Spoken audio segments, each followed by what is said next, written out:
60s all week, which would be, dude, so much sun. There's fucking no rain anywhere. And that's scary for summertime. Yeah. It's because last year this time we were raining till May, which is should be normal. Yeah, it was excess of rain last year, but this year I'm like it's done the opposite. Yeah, well, like we had the wettest year in 10 years in Portland. Last year or this year? This year. Fuck. So, all right. I'm here with Jason Enns. We just got done riding his mini ramp. I smashed my knee. That kind of ended my session. And yeah, we just came up the house, and this is kind of like a little impromptu podcast. So I know everybody's probably expecting tons of mid-school, tons of stuff, but we might just talk bash guards and old school stuff the whole time. Who even knows? So let's see where it goes. Yeah, let's see where it goes. Anyway, yeah, we just saw some pictures on. Jason has like a Ozone replica. He has about how many bikes do you have down there? I think, well, including the T1, the daily rider. Your daily rider? I think it's like 7. So it's not excessive. So you have an 89 Master. 8. You have an 89 Master, an 89 Bully Bash Guard. 90 Aggressor. 90 Aggressor, a 92 to 3 Wilkerson. Oh, yeah, that would be. Then you have a new Master with the Bash Guard. Yeah.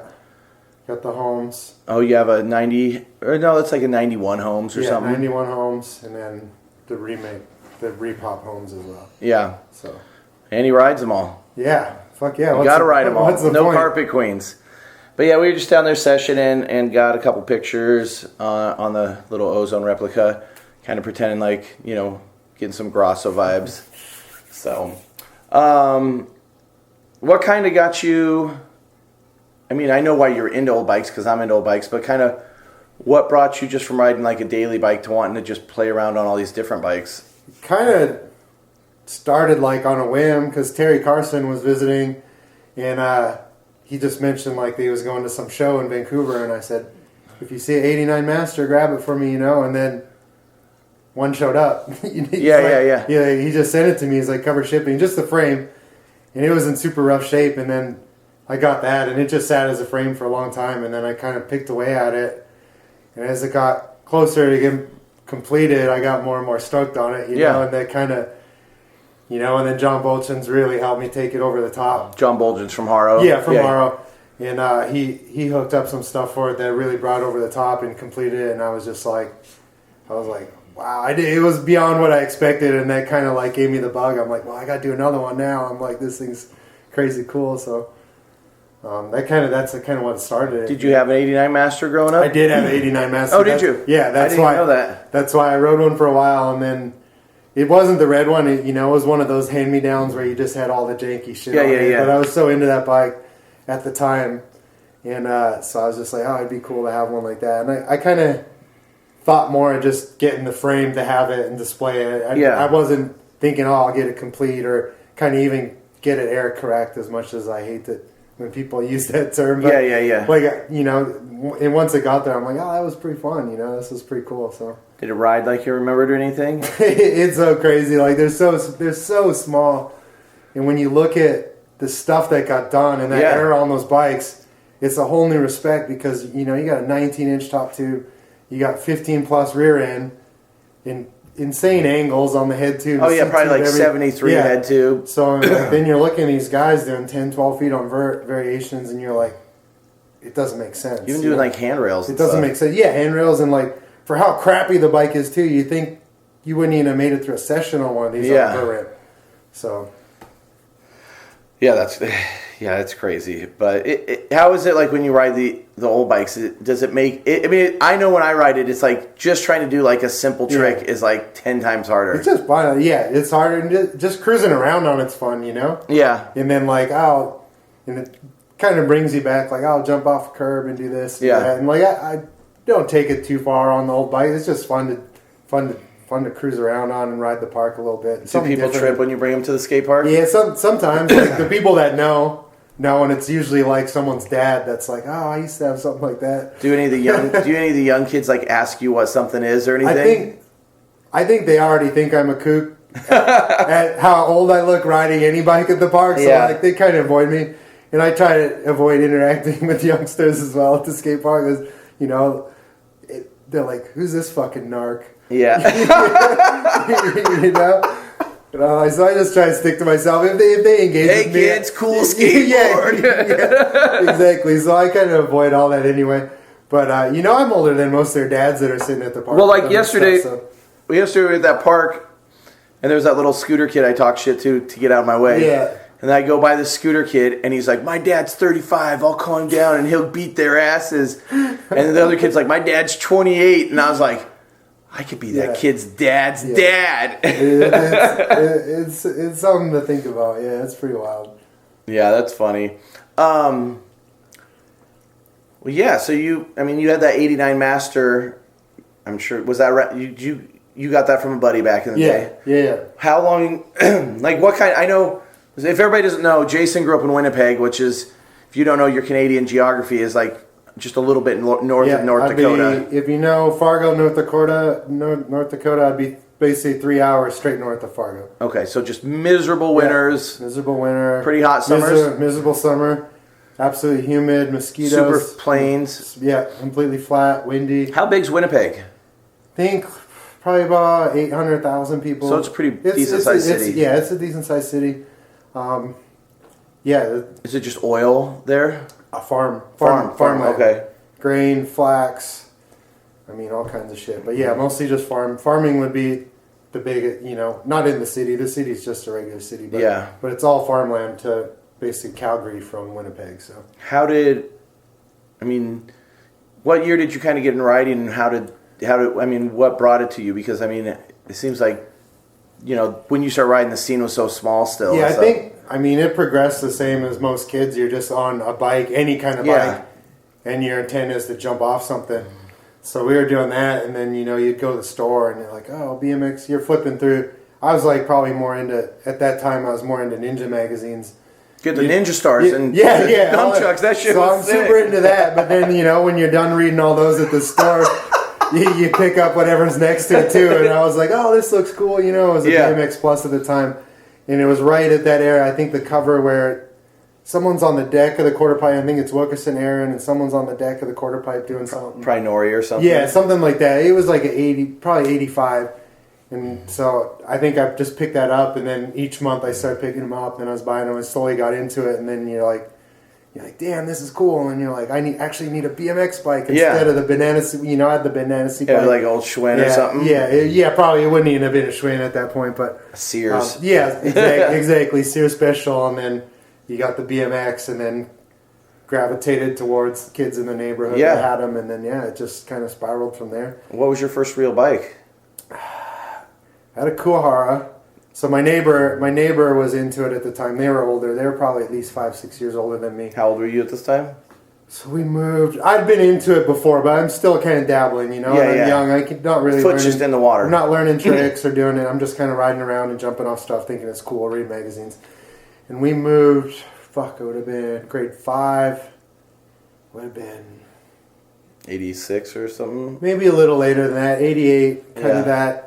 And we moved to a new house, and my neighbor was doing it, and he had a few other kids on the block. They could actually do tricks, you know, and they had the cool bikes, and I was just like, I saw them, and I was just like, you know, when you see that bike, and it's just so cool. Especially back then, those bikes were just like everyone was different, you know what I mean? Now every bike was so freestyle back then. You could make it just like... Everything was so distinct, and I just remember seeing it, and then they were doing tricks, and I'm like, this is the coolest thing I ever seen, you know? So... They just kind of gravitated. They took me under their wing, and even though I was younger and stuff, and I'd just cruise around with them, they showed me kind of local jumps, and like it all just started from there. So you and your Magician Pro, or it was a race bike. Oh, okay. I couldn't even tell you what it was. So I had that. I got that from my neighbor, and then another guy on my street had upgraded to something else, and I got a Hutch Pro Racer from him. Nice. That I upgraded to that from that, and then. God, and then it probably, you're breaking those as you're learning shit, right? So it just progressed, and then I'd meet a few other guys and then hand me down this. I mean, there's probably an era where I was just getting whatever I could. Then I'd end up with when I really started learning stuff, I ended up with a RL20B. Oh, that's a good one. And then I ended up on a RL22. Yeah. And the 22 is when I was on the Redline 22, is when things started. That's a big I was bike. meeting other people in the city, and we were actually learning tricks at that time. And looking for things to ride and stuff. Yeah, we're actively out. We had an area in our city that they would put wooden ramps in the hockey rink in the summer. So they'd let us move some ramps. And it was gravel. So we're riding box jump and all this stuff. But it was on the other end of the city for me. So, I'd pedal there. I'd pedal there almost every day. And that's where I met Asado and I met a bunch of other guys. He couldn't have lived farther in the city from me where we were. I was on the south end and he was like on the farthest north end. And the place with the ramps, Woodhaven, was kind of in the middle. So we'd meet up there. So you guys didn't go to the same school? No. We literally could not be farther apart in the city. So he had pedaled there. He had his crew. I kind of had my crew. And Dave was always crazy. When I didn't know him for a while, he'd show up and he would have this Haro gear bag on his back. And not a gear bag, but a hockey bag. Yeah. Full face and open face. And he was prepared for he was super freestyle guy. Yeah, whatever was gonna happen. He had these nylon Diet Pepsi pants that he'd always wear. It said Diet Pepsi down. So he didn't know. He didn't know anything about anything. I think I can kind of picture 80s Dave, and it seems awesome. So we kind of my crew would kind of make fun of him a little bit. And he wouldn't ride much when we were there. He was super shy, so he'd always sit around. And then we had a 7-Eleven kind of up the way, but on the way to 7-Eleven, you had to cross this little bridge, and you could see down on the rink from there. So we would go to 7-Eleven. When we were there, Dave would start riding, and then he would be working on tail whips at the time, and we're tail whip jumps? Yeah. Whoa. Yeah, exactly. Whoa. Exactly. And then we'd come back and he'd sit back down, and we're like, dude, what are you doing? And then he kind of he was super shy, and took a while for him to get out of that. But was he riding the Kuwahara? He wasn't on the ET Kuwahara, man. I wouldn't have been able to tell you what kind of bike he was on at that time. Dude. Yeah. And he was at the time too. He was just breaking stuff like crazy. So he's every time you saw him, his bike was different. So, that's crazy. Yeah. So you guys rode. I feel like Dave was probably. Yeah, Dave's crazy. So you guys just rode in Winnipeg. Yeah. I know you guys eventually had an indoor in Winnipeg. Yeah. It's still there. It's still there. They don't let bikes anymore. That's really weird. It's weird. It's run by a church organization, right? Isn't that even weirder when they're you can't go? Right. Well, I think they think probably most of the kids that ride in the city, they're too far gone to be saved. You know what I mean? So they want to get those little kids and stuff. But it's changed hands so many times. I wouldn't know anybody involved with it or anything anymore. But was that around when you guys were already riding? It started. Yeah, we had been riding. It opened after we were already doing stuff. We were going street riding downtown and doing that, and then we got wind of this place opening. And the original building was so tiny, but they crammed a bunch of shit in there. And we were there every day. It was like a 3.5, maybe 4 foot at best mini with spine with an extension, but maybe 16, couldn't even have been 16 feet wide. And we rode that, and then they were really open. As we got better, we were like, we should change this, or we want to build a street spine, and they were always open to really okay, yeah, let's do it. So that was a cool aspect. And then they ended up moving in to a way bigger building, and that's the building you see in BMX Men. Yeah. What's the place called? It was called the Edge. I think it's still called the Edge. Yeah. And so I think it's the longest running indoor park in North America. That could be. Yeah, I think I saw a little thing on YouTube once right after we did that little ad. I haven't been to the one that they run now. I know they got some cement stuff in there, and wow. It looks pretty cool, but I've never been in the building or anything, so I don't. That mini ramp was fine. Looked fun back in the day. That was and that's what was awesome is when they got that building, they really took our input. And I mean, we were watching Bakos and all that stuff at the time, and we're like, damn, this is it. We need that ramp, and they're like, sure, okay, whatever we want to do, and they let us get in there and they helped us build it, build what we wanted. Was it a 6? That was 6 foot, yeah, 6 foot, and then you posted the video. I had a bunch of raw footage. Yeah, the raw footage there from too. that. So we had the transfer over the doorway. So it was kind of the sub box, but the sub box you could hit out of the mini ramp and transfer into the street course. It was actually a really cool spot. Really if you guys cool want to see that footage, some raw footage of him I probably have some pictures I can give you to post up from that. And it's just on the Snakebite YouTube. Just Google it with Jason's name. So yeah, we'd ride outside all summer, street ride. We still had the outdoor ramps which we'd ride. The winter came, we were in there like Halloween till end of April. Mid-April, we were in there every single day. Because how cold's it get up by you guys? Yeah, negative. I mean, average. It's not. It gets minus 40, no problem. So there's days it never gets above 0. Yeah. Yeah. You'll go months but it doesn't go above 0. Oh wow. Basically, like when you hit, if there's no snow on the ground by Halloween, that's a good year. It'll start snowing early November, and it dips below 0. That's it till March. Wow. You're deep freeze. Full deep freeze. Like the snow's like dust. You know, like it's so cold and dry that it's just the powderiest, briskest. Yeah. Wow. Yeah. How was? I mean, God, you guys are so lucky you got that indoor. I mean, we would still the odd street session if it got up to like minus 15 or something like that. Dude, we'd bundle up and we go downtown because everything's dry. Yeah. You know, so in all because it'd be sunny sometimes too, right? Yeah, it'd be sunny, so the sun out and everything gets clear. All the downtown gets cleared, so you got dry sidewalks, you got everything. We go street riding. We got ski masks on. You know, we're out on our bikes street riding. I got some pictures of Asado in the snow, like downtown street riding and shit, all bundled up. You got the fucking mitts. You get your hockey gear on. Yeah, basically, yeah. That's crazy. So who was Asado like one of the only dudes that we kind of know from your guys' little crew? Who else came out of that scene? Yeah, Asado, obviously. Yeah, Asado's the big name. Yeah. And when it started happening for him, I was just like, I'm not staying here without you, you know, like, I'm doing whatever it takes, like, but, I mean, there was, as far as Canadian names, there was a lot of dudes in the Canadian scene that people would know, but probably people wouldn't recognize, you know. Ken Paul came out there, he did zines, and he did a lot. Contest. Yeah, Chase Magazine, he did a lot for Canadian BMX, and John Stewart was the guy that I looked up to when I was a kid, and like, everyone that rode also raced, you know, so they were around the country racing, and everyone knew those guys' names at the time too. But as far as like straight getting in the magazines and big time name is Asado for sure. Yeah.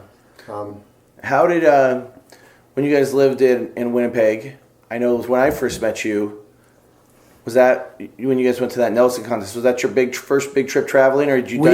We had gone to the West Coast once before already.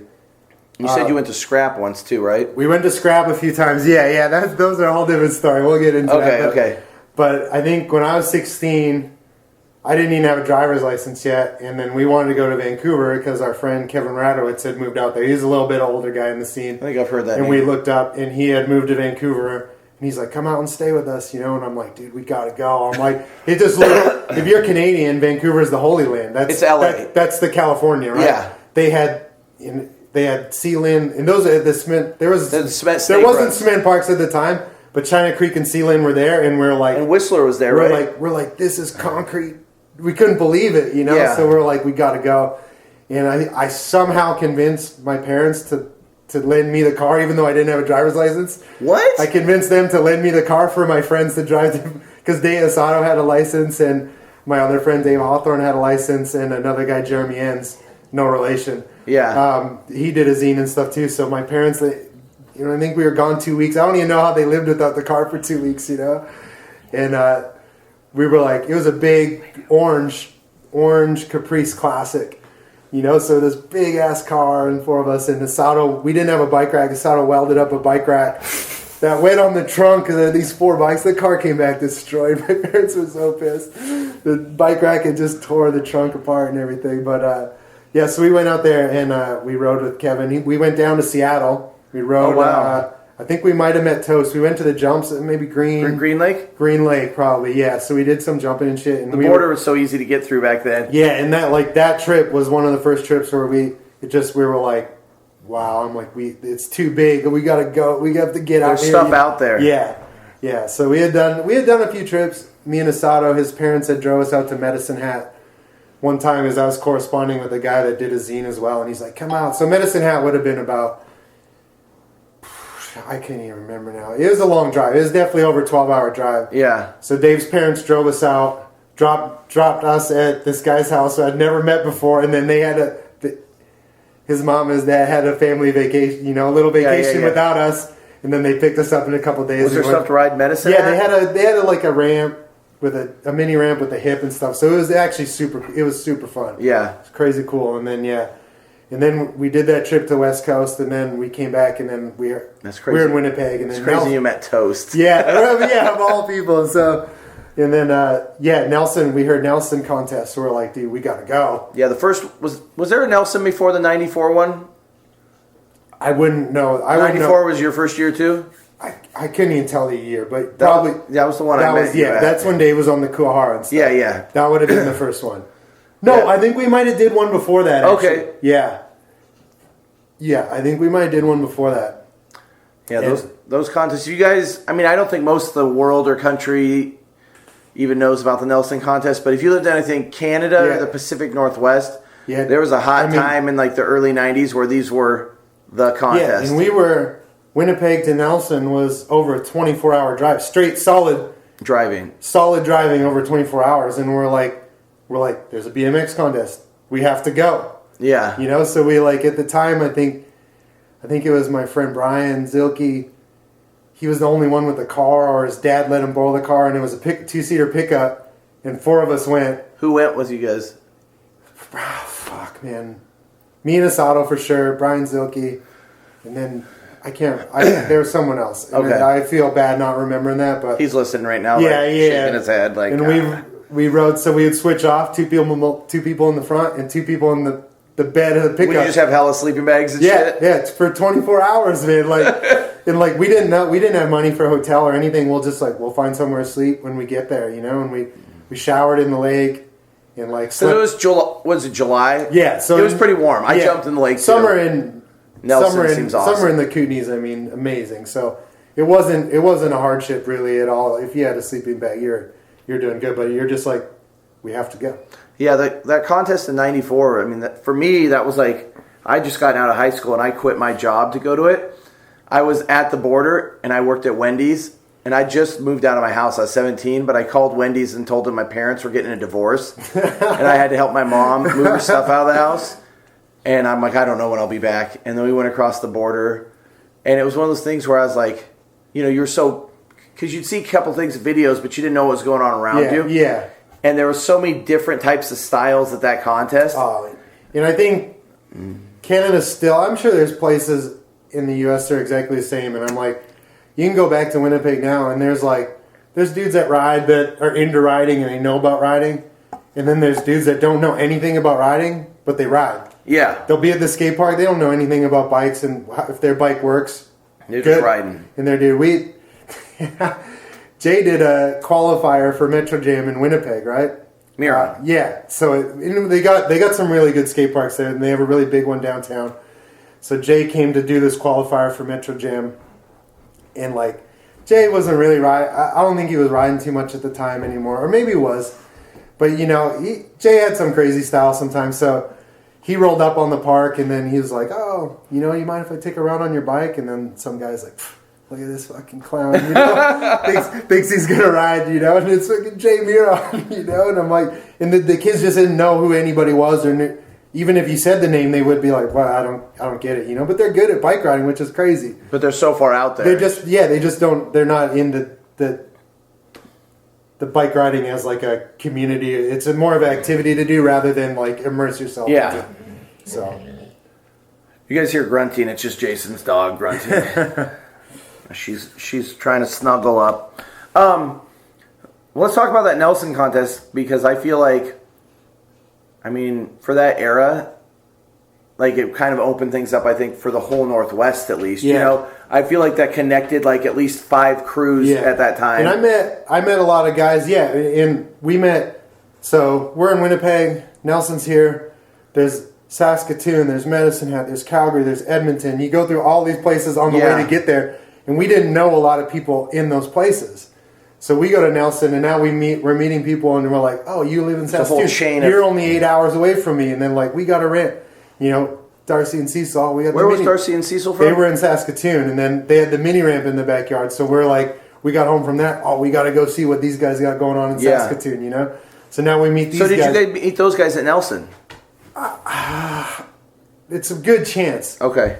But, well, maybe not, because we had a friend from Winnipeg moved to Saskatoon, and then he met those guys, and then he's like, you got to come up here. And I think that's what originally brought us there, and then we met all those guys. I met Andrew Ferris in Nelson, and then we ended up living together in Vancouver and stuff. So it's like we met a lot of people there that still to this day. You hang out with. Yeah.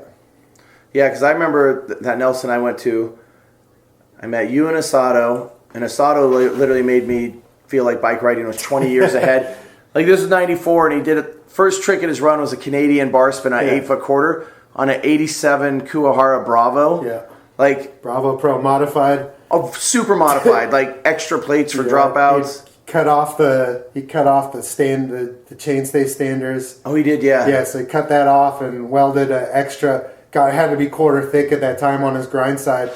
Just on one side too, So it's like now he's got an extra 2 pounds just on the dropout there, because he's tired of burning through those axles. He had extra plates up by his headset. Yeah, and bars had gussets on them. Slam bars with gussets so they wouldn't bend. Yeah, everything that broke, he would just like, fuck it, I can't. We didn't have money to buy stuff, so it was just like to the bitter end. All that stuff was like.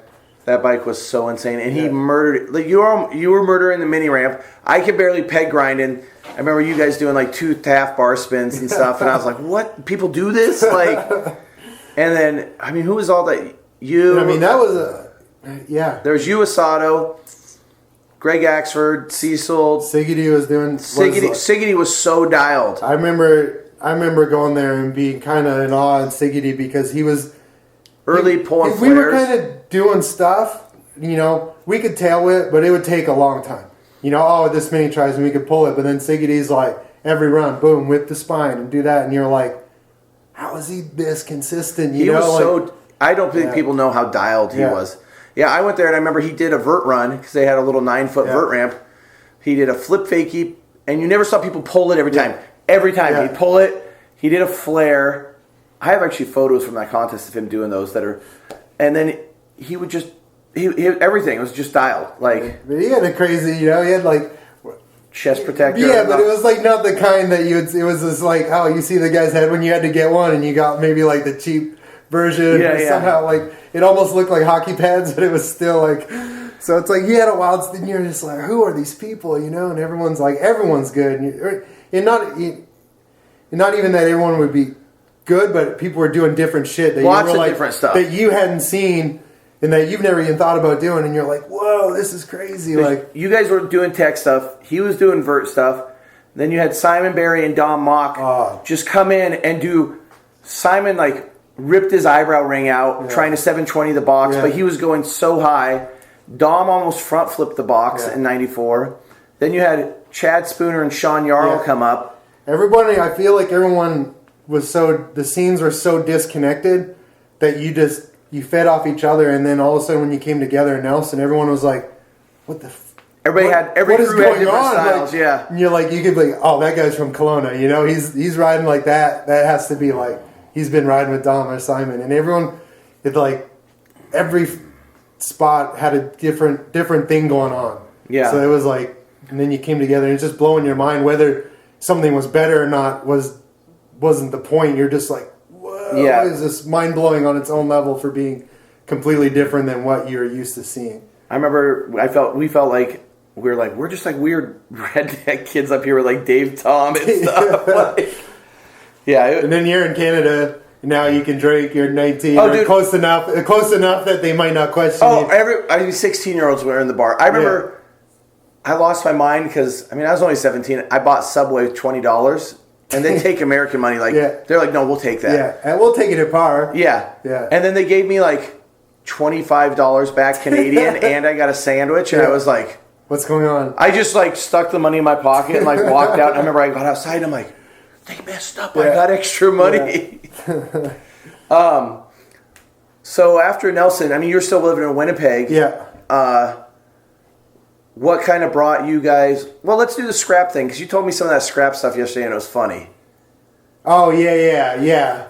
And so we had done another trip to scrap. and this is a crazy story. This is Scrap Skate Park in Chicago. Yeah. Which was iconic in the early 90s. And it was the Mecca at the time. Yeah. Like, you got to go to Scrap. The Hoffman contest so were insane. We were 12 hours. It was 12 hours south of Roma. So at that time, we're like, that's half the way to Nelson. That's nothing. Yeah. You know, so, but we had our ramps. I think this might have been the very first time we went, and we had our ramps had now moved to a different hockey rink because whatever they were doing, they moved. So now we had the ramps on cement. We're getting better. We're like, damn, this is sweet. We're not covered in dust. Don't have pebbles in our elbows and stuff.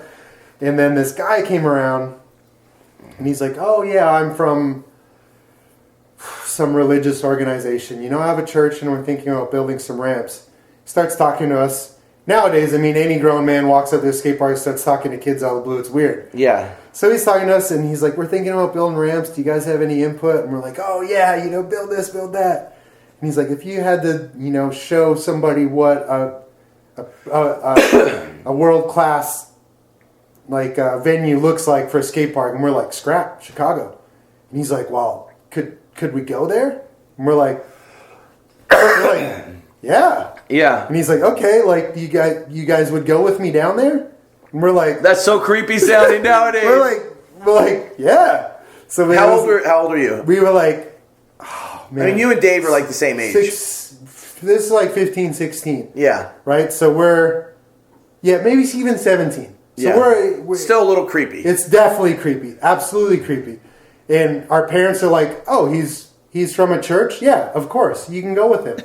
So I think it's so weird because that's not even that long ago, and it seems so insane nowadays. There's 4 or 5 of us, and we got in his station wagon, and How old was he? Oh my God! I mean, at 17, you're like, he's probably 40, but he might have been late 30s, maybe 40. Yeah. Right. So we meet up. All our parents drop us off at Little Caesars. We get in the car with this guy. We all had to have notes from our parents to cross the border. Yeah, so they probably didn't even look at the notes. No, I don't even think they did. And then we went down, and he's like, "Oh, we're gonna stay at my friend's house for the first night." And he's got a basement you guys can stay in. We stayed at these people's houses, and then we went to Scrap and we shredded. And we're like, whatever got us there, we're like, fuck yeah, we'll was Scrap as sick as you thought it was going to be? Scrap is like, it was the setup that you saw from the first contest. Vert wall, mini ramp, we had never rode a vert wall. We were just like, holy shit. One of our buddies that came with us we got there, we were amped, we had been in the car forever. We'd never hit a vert wall. He hit the vert wall, he just wanted to hit the box. So he's like, he went to turn around on the vert ramp. Died. Did he get the pop out? Yeah. Oh. Yeah. So I'm like, you've never ridden one before. You don't know that you're like, I'll just air it like a quarter bike. And he came all the way out. His weekend was over instantly. So bummed. But yeah, that's leading up to the story. We got there and there was a couple locals. They had rad locals. Yeah, locals. But locals that had names. Standard dudes. Standard dudes, yeah. Yeah, but I mean, now that we said that, I feel like I should be more specific at who it was because I don't want people... I'll just say it like it's funny. It doesn't matter. It doesn't matter. So we rolled up, and it was Mark Murphy was there. Who's sick as fuck. Super sick. And we had seen him in videos, so we were like... Mark Murphy. I sweated Mark Murphy. And we were buzzing because we're here, and I could see how it could be taken the wrong way now, where dude's just but Asato's just amped. He's like, fuck yeah. He's like, he had never flipped a box. He's like, I have to flip the box. He learned flips on the spine.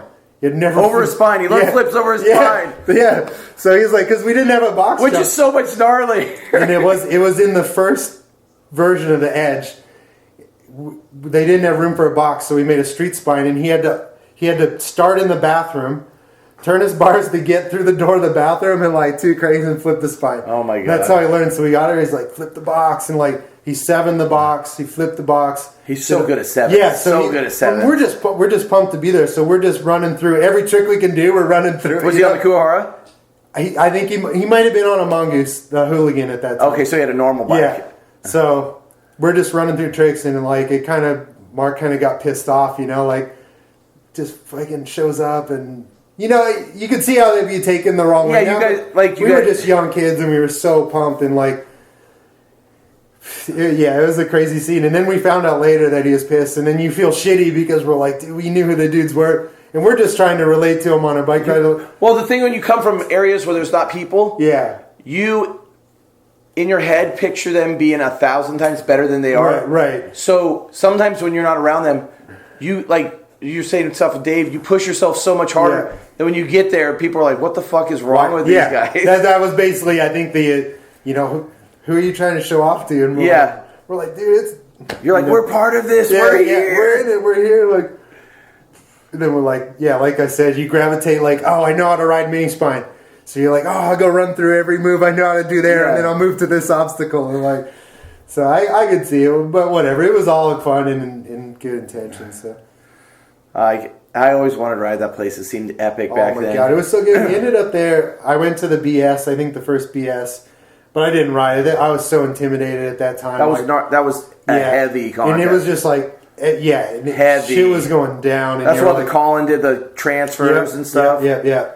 So heavy. It was just, I wouldn't even, I had never ridden a vert wall. I'm like, I could probably jump the box and do stuff, but I'm like, I don't want to embarrass myself trying to get to it, you know what I mean? So. What were you kind of good at back then? Mini ramp? Or? Mostly mini ramp, yeah. We had a jump box and stuff, so I jump a little bit. Jumping was never really my strongest aspect, but I mean, I could do a few things. But yeah, mini ramp, mostly mini ramp tech stuff, because we'd just be indoor all winter, tic-tacking away, What bike were you riding when you went to scrap?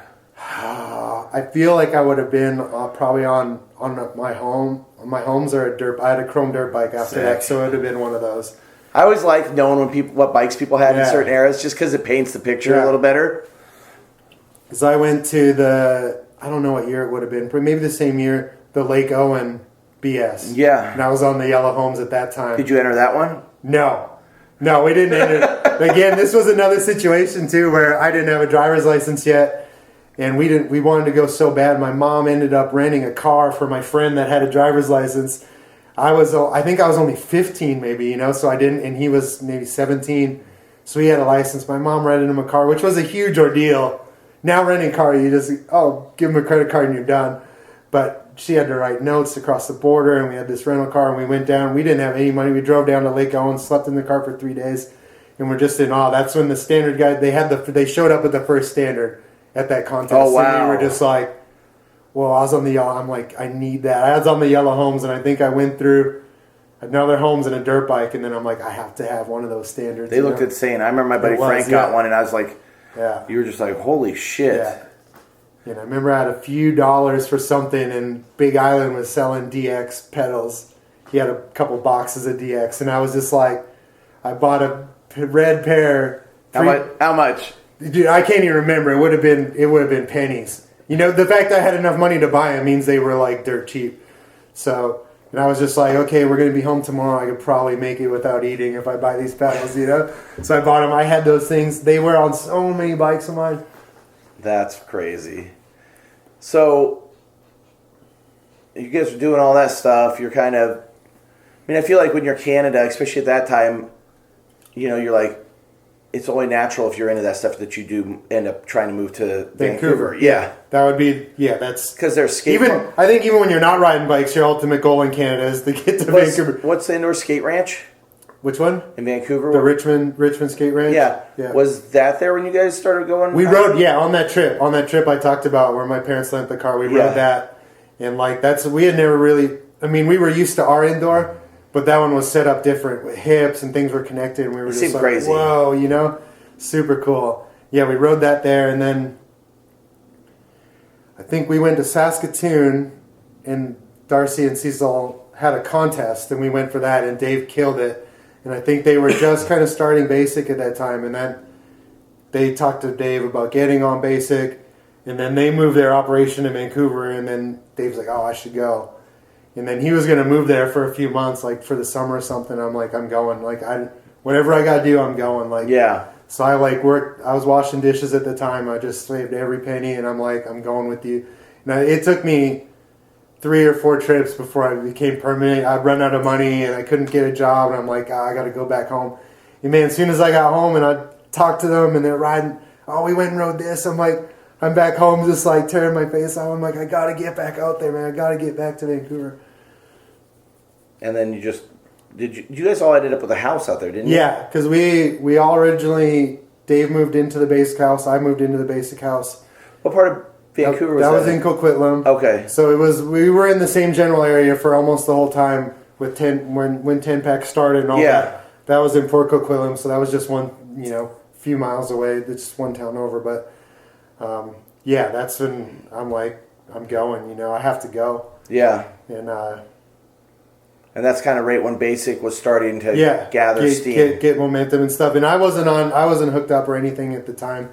And then it was moving out there and riding with all those guys where that would progress. Yeah, because the Basic guys then would have been like Darcy, Cecil. I think they might have, even when they might have been hooking me up with a little bit of stuff, but not like, because I have memories of being back in Winnipeg and getting some stuff, and Dave being gone already over there. And that's probably when I was trying to make it happen. And you put some silencers on your homes. Yeah. No, I still had the Standard. Oh, okay. So I bought the Standard.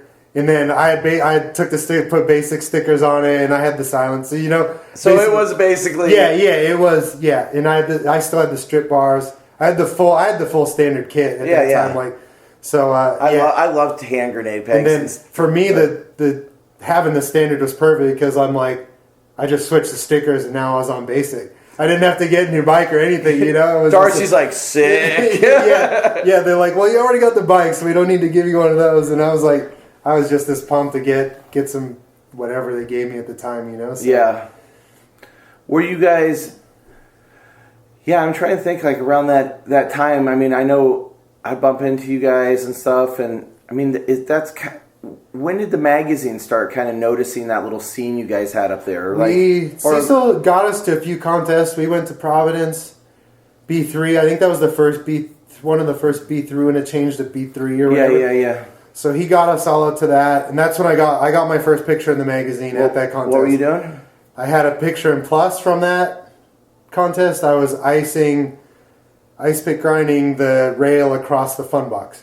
Okay. And I had full face helmet, I had all the gear. I remember, I had all the gear. So, and then I got a picture in ride doing a 1 foot table on a quarter pipe. Nice. So that's kind of, and then, but I think Ride did the road trip down to up to Vancouver. Or they did the Seattle-Vancouver with Taj, thing? Yeah, when Taj was on that trip. Oh, yeah, the one where so they came Siggy up to had that. the cover. And I think that's kind of when that area was kind of getting recognized as a scene. Because Axford had a photo in that. Yeah. Did you get a photo in that No, one? I was still in Winnipeg at that time. I was pissed.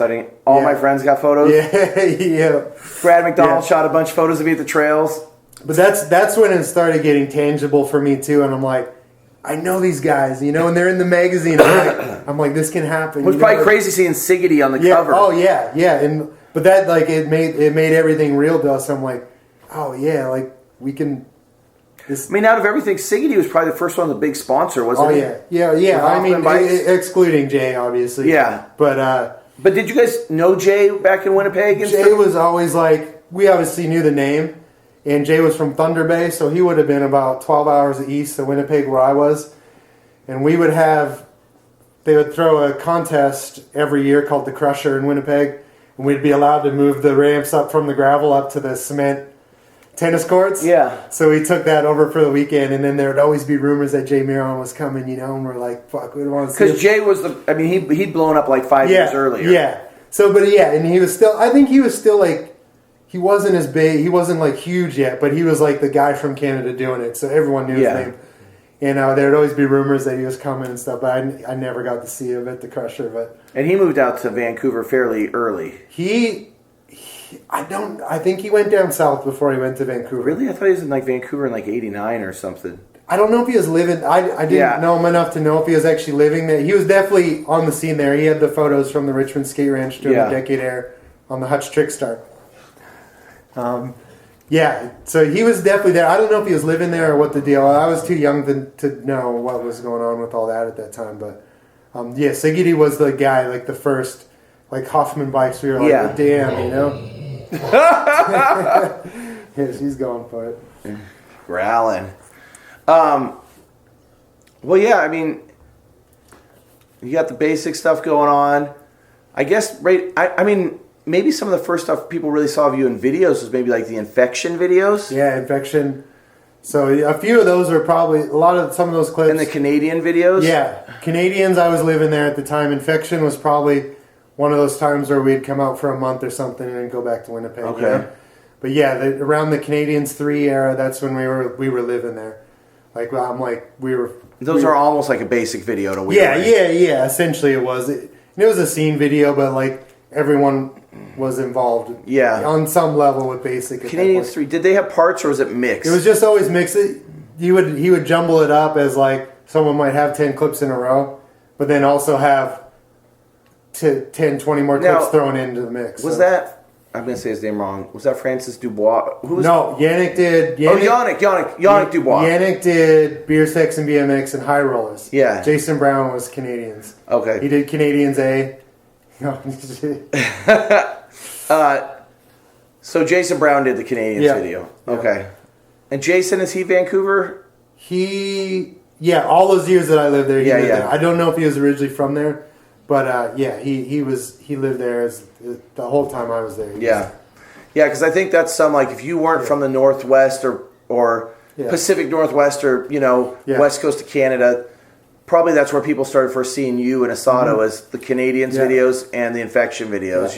And that's when the Canadians era was when Paul moved out. He was like Paul Buchanan. Yeah, he was way East Coast. He was like.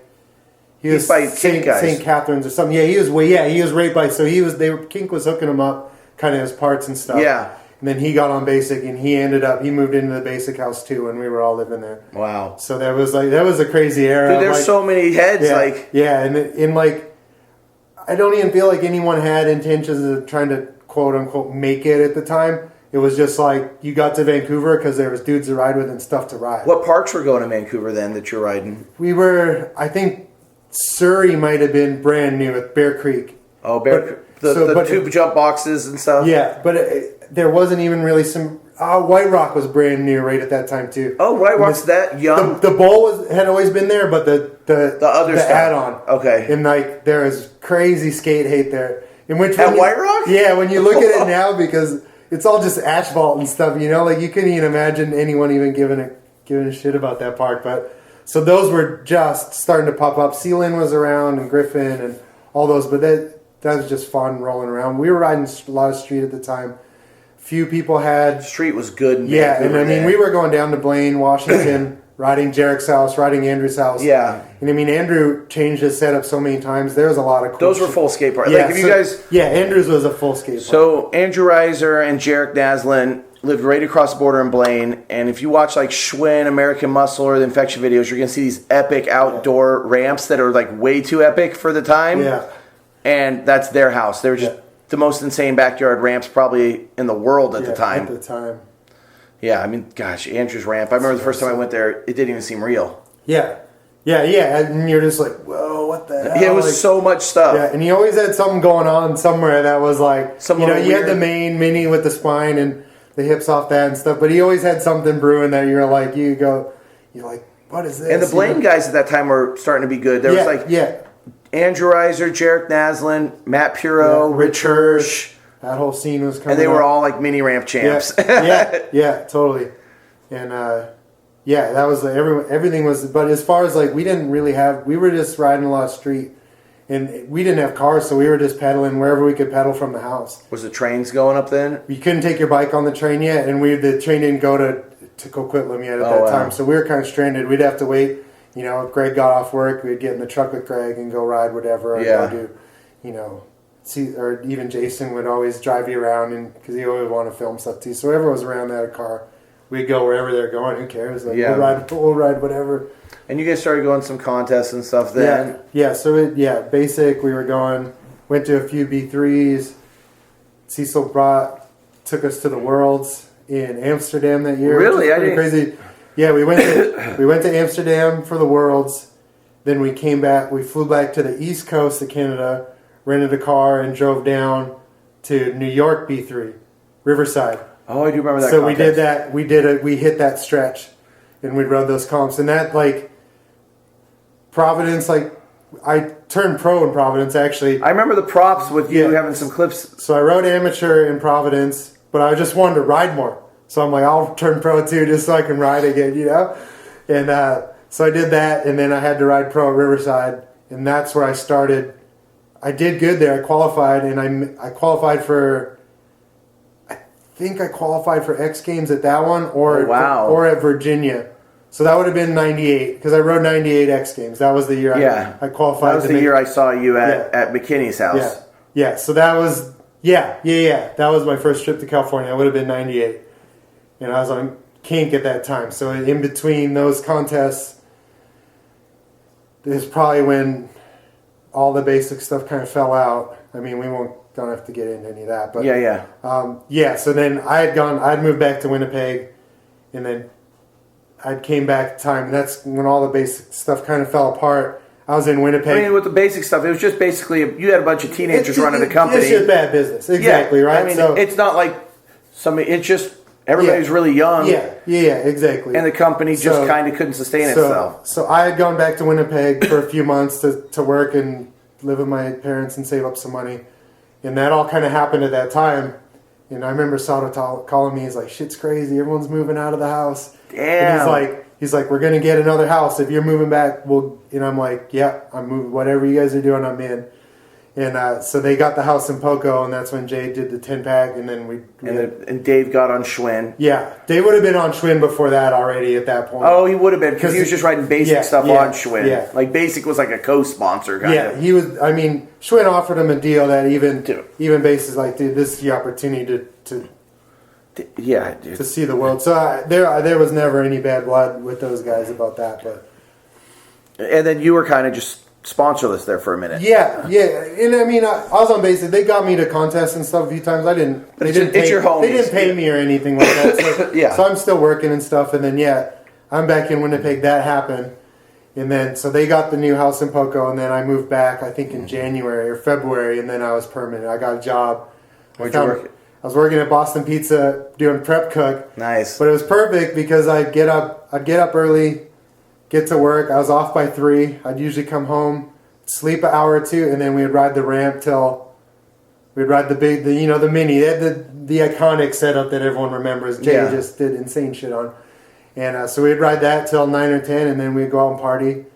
We'd party. Go down to Gastown and get loose? No, we'd party Poco most of the time. So, but then I was the only one working, right? So everyone's like, I'd have to be up early. Yeah, so I'm like, we'd party till 2. I'd usually had to be at work by 7. So I'd go home, sleep a few hours, get back to work, come home, catch my nap on that before the session, and then just every day. You just did that for far too long. How did the whole Kink thing come along? I was on Basic thing fell apart, so I was just like, okay, whatever, that's that. And I was talking to Troy. I was going to ride a War Pig. Yeah. So I was just for bike. It wasn't anything, you know what I mean? They were going to hook me up with the bike. And so I was super pumped. That'd be so crazy. I was super pumped on that. And then in the meantime, Kink had contacted me, and the frames weren't out yet, but they're like, we're doing a frame. Because those frames have been like you've been seeing photos and stuff of them for like but 9 they weren't, months.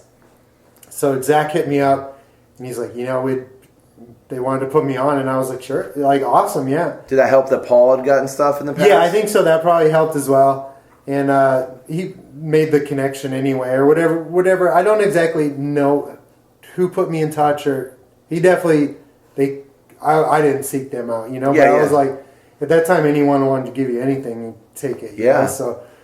So yeah, that happened, and then they did a lot for me. I never got a check or anything, but they got me around to a lot of places, you know, they'd help out. Like, he sent me on that one. I got on, and he made a schedule for me. Like, they had me going to, you're going to go to France for this contest, and then you're going to England for Bike 99 or Bike 98. Oh, the Bike 99. Yeah. Oh, those are such good contests. I'm like, I was just like, hell yeah. So I'm like, I went to Interbike. Were you there when Zach Sprinkle was there? Yeah, I think that might have been the year before, or maybe the year after. But I mean, they were so epic. Joe, they were so epic. Lucky was there, and everyone was Jerry there. Galley. Yeah, and it's just like, you're just riding. It's just fun, just a jam.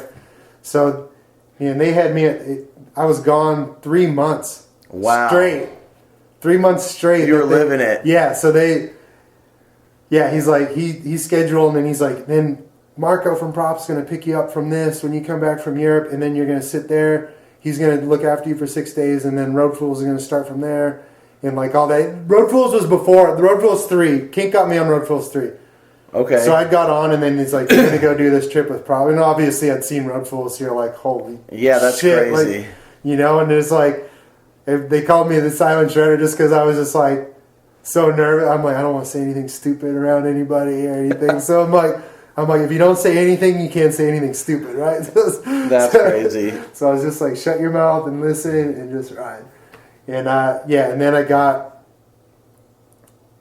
Timeline is blurry, you know. It was a long time ago. That stuff comes at you so fast. It was a long time ago. That Road Fools 3 might have been involved in this 3 month, but I mean, my work, Boston Pizza was so cool. My boss, she's like, "Hey, I'm like, I need like 3 months off."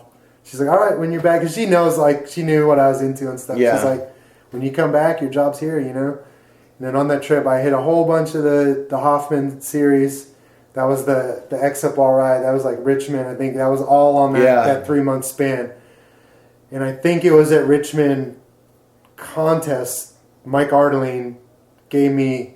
He's like, "I talked to Brian Castillo. He wants to talk to you." Oh wow! You know. So then I was like, "Holy shit! All right." And I remember like, I got on a payphone, had to dial. Payphone. You know? And then like he's like, "Yeah, we want to do something with you and stuff." And then I was like, not that Kink was.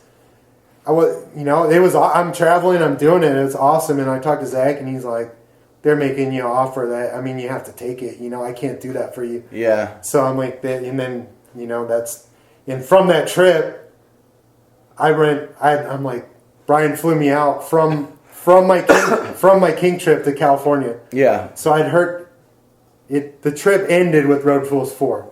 So that was supposed to be a Kink thing. Yeah. I was still on Kink. It wasn't supposed to be a Kink thing. I was already on Road Fools 4. I was on the Kink. I'm doing all these things. Richmond happens. I go from there. I think I stay with Bennett in Erie for 2 weeks or something. It was that would have been just wild. insane times, you know?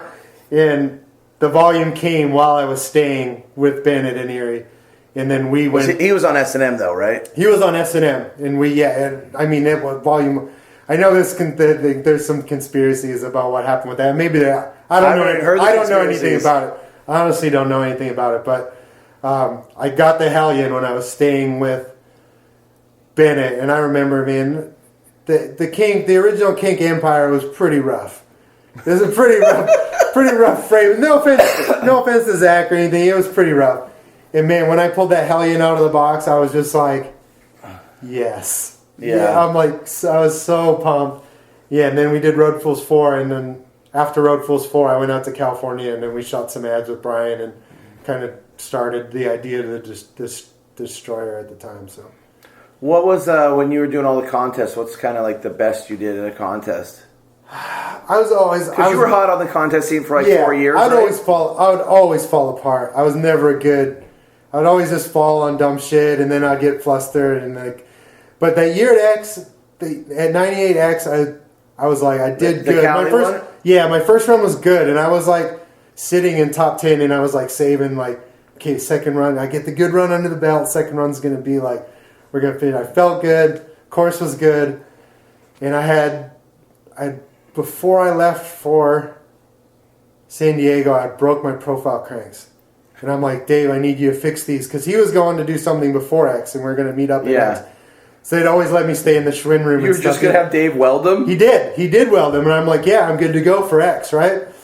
And so they had this setup similar to this thing I used to ride in Winnipeg where the top of the sub was that connected the mini, and there's a wedge. So I'm like, I'm going to 3 off this drop into the quarter pipe. Yeah. So I'm like, I'm going to start my second run like that. And I'm like, so I 3'd off it. And as soon as I landed, my crank snapped. And you know when it leaves the tube. Oh, did you just tear your leg open? It took me all the way. It took it all the way down. And it was like... Through a shin pad? I didn't have shin pad on. Okay. I wore everything but shin pad. I had knee pads that were like full face helmet, outfit, everything with no shin pad. Pro Designs that came all the way. Pro Design was basically a shin pad, so I figured I was good. And that was the first trick of my second run. And I finished my run, but I was just like, my leg was just like... Whoosh. Imagine if a dude is in X Games right now, and he's riding broken cranks and rewelded. I mean, imagine one of those dudes just even Like how far it's going. Imagine if you're like, oh. And I remember Dave going like, he was welding him. He's like, I shouldn't be doing this for you. And he's like, when that happened, he was just like, but I'm like, in his defense, I mean, I landed so hard flat, any cranks might have weighed at that time. So I destroyed so many cranks back in the day. Like they just would go. Yeah, that was just a standard thing. It wasn't out of the ordinary. So when we talked about Nowhere Fast earlier, you know, and I mean that's one of the most iconic videos ever. How did you end up in that video? Because it seems like with all the riders, you know, like I always feel like there's like you and Ralph. Are kind of like the square pegs in the round holes on that video. You know, like I think his situation was similar to mine with how it played out for Nowhere Fast. But I mean, if we had sit down and hammer it, the timeline would be hard. But I'd gotten on Kink, and Greg Walsh was who was also still working at Kink at the time. Yeah. So me and Greg had a pretty good relationship. I had been to Rochester a few times for different things, and so he is now living in Long Beach, working at Tip. I got on Kink, and he's like, you got to come out here, and, you know, we'll do a Kink video. So we're like, so that kind of how that played out. Perrick's going to film. He's going to give me the footage for a Kink video. Zach, you know, pass the footage on to Zach, and then they're going to make this video. And that's basically how it happened.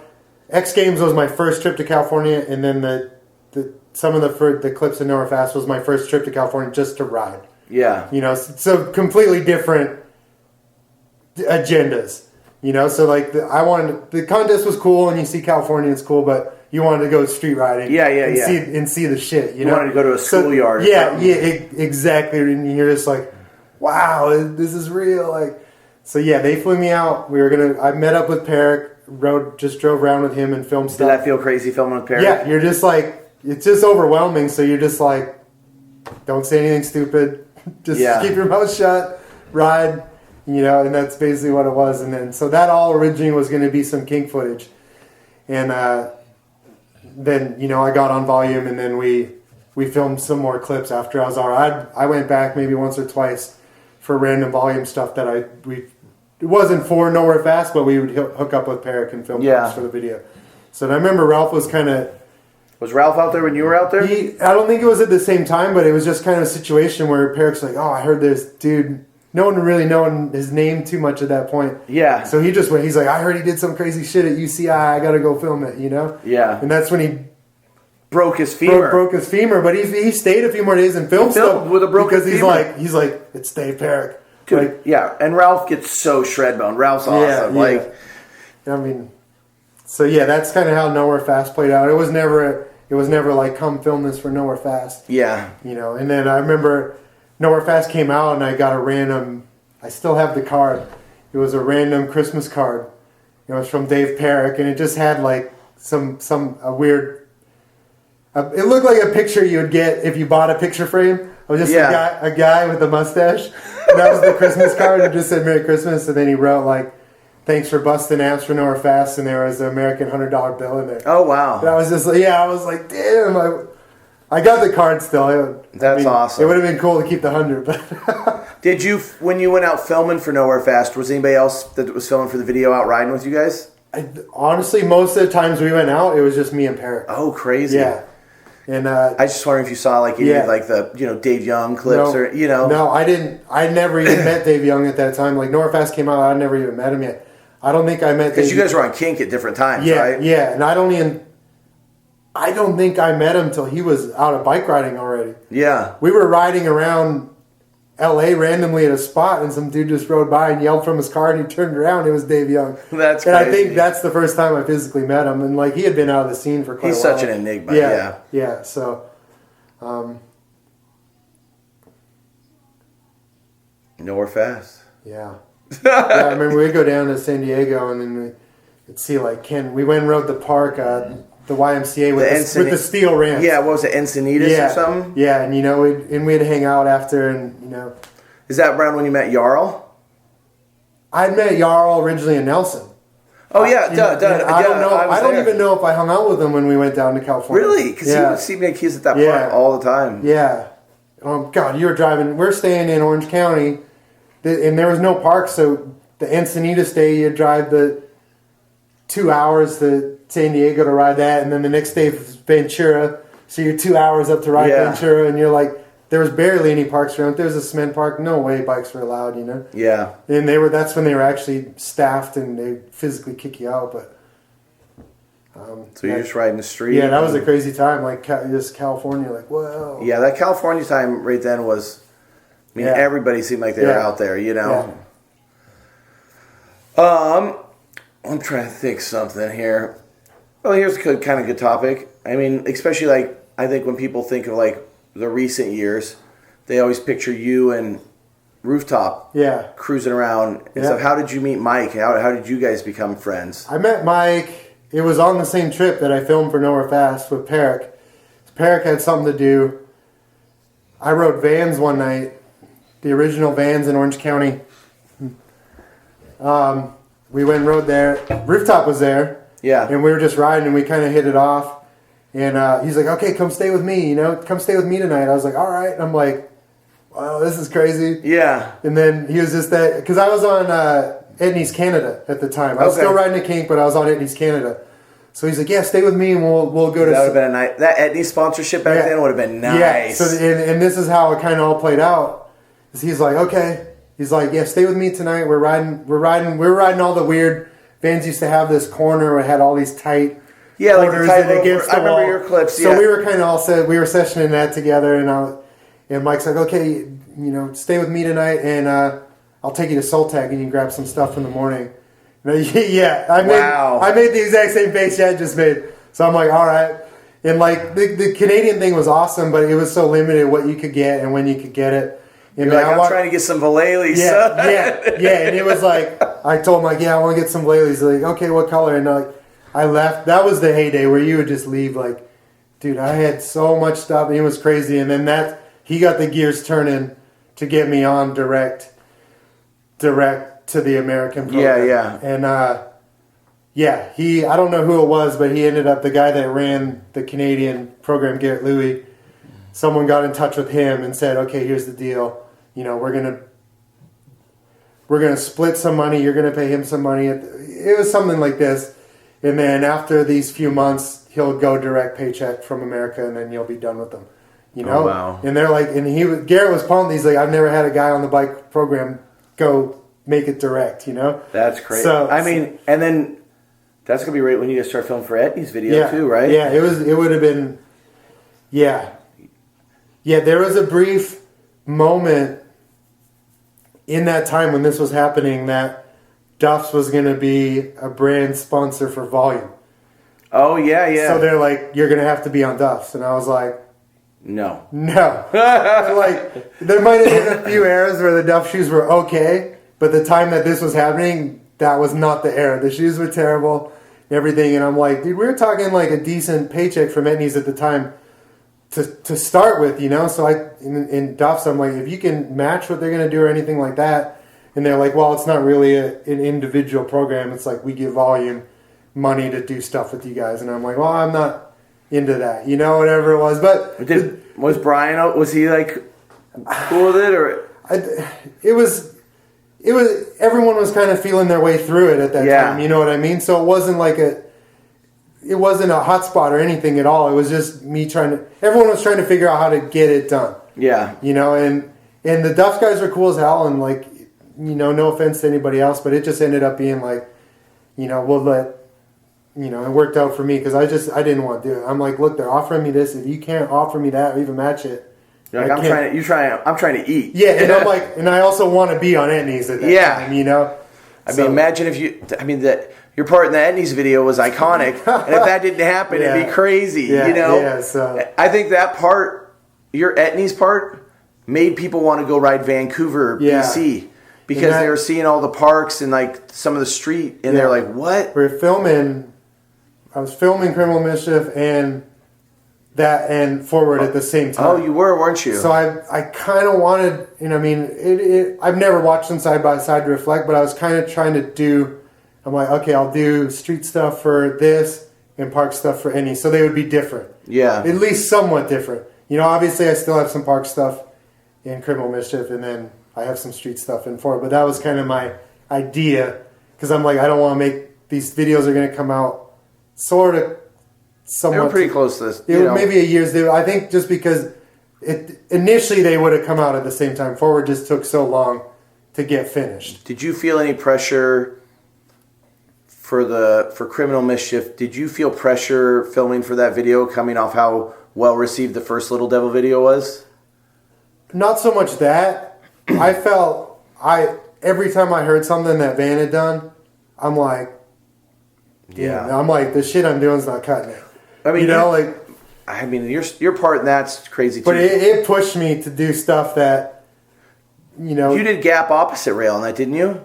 I think I did. Because I remember I could do opposite rails back then, which not very many people did. And I remember seeing your part, and I was just like, threw the hands up. I was like, I can't do a gap opposite rail. This is insane. I was like blown away because I loved opposite stuff then.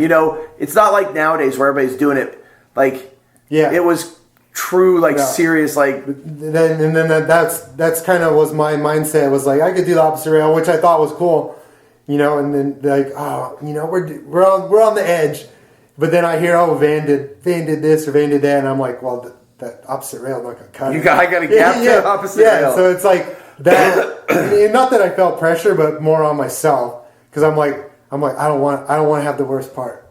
Yeah, So you're like. We always call it the bathroom breaks section at the premiere. I don't want the bathroom break. Because like when the videos are so long, at some point you're going to be the guy's name. You're like, oh, I'm going to go piss. I always think it's like the second. I don't know where yours was. I can't remember, but like I was first. Your first sections are heavy. Yeah, and then but Garrett Burns was second too. So that doesn't go with the normal rules. Yeah, because I always usually think second section is like the tuck away. Yeah, not with that Garrett. That Garrett section was gnarly. Exactly. I mean, I think every section in that video. Everybody had a solid section. Yeah, because everyone did their thing about as good as they could do it at that time. Yeah. What? God, you were kind of just rolling at that moment. Etnies, that was Little the year. Devil. Yeah, those few spans. 2003 was probably my peak of like exposure and everything. And then not that it trailed off after that, but that was like all the covers of the mag that year, 2003. That was the Dig interview. That was the Ride cover, Transworld cover. Wow. That was all kind of in that same span. How did you end up getting on Little Devil? How did you meet like Derek and those guys? I cold called them. Wow. Yeah, because I was just into their stuff, and the Siggety was on at the time. Well, Rich was on for a minute, and you. Yeah. So I think I talked to Rich about it and stuff, and he gave me the number, and I just cold called. Wow. And I'd be like, yeah, I want to get some stuff. What do we do? And he's like, Derek just didn't. He's like, this guy might be a kook. He might not. I don't think he wouldn't have known my name at that time. And he's like, oh, okay, I'll send you some stuff and kind of see how it goes. And it just progressed from there. I think.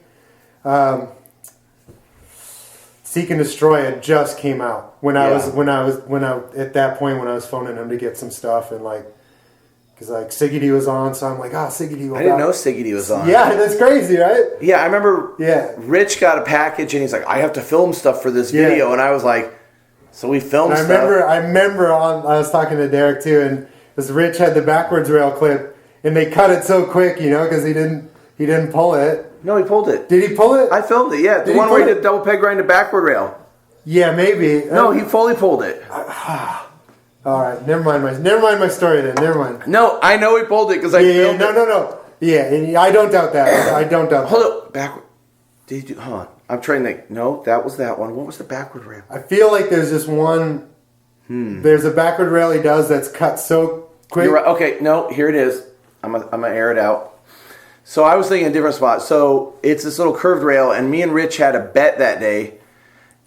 I did my first opposite rail that day, and I said if I did it, he had to do it backwards. Yeah. He did, but he got cut because his foot slipped off on the rollback. Right. And like he pulled it, but he rolled around. Yeah, that's what it was. I think his tire came off a curb or something where he put his foot down. And it was like, yeah, and I remember I talked to Derek about that, and he's just like, because Rich, I was trying to name drop as good as I could, and he's like, He's like, we wanted a backwards rail in the video so bad, because I think that's the only one in the video. He's like, we wanted the backwards rail so bad in the video. He's like, I used the cleat foot down, but I'm like, we needed it so bad. That's funny. Yeah, no, I think he like popped it off the curb. I mean, at the time, doing a backwards rail was just insane. Yeah.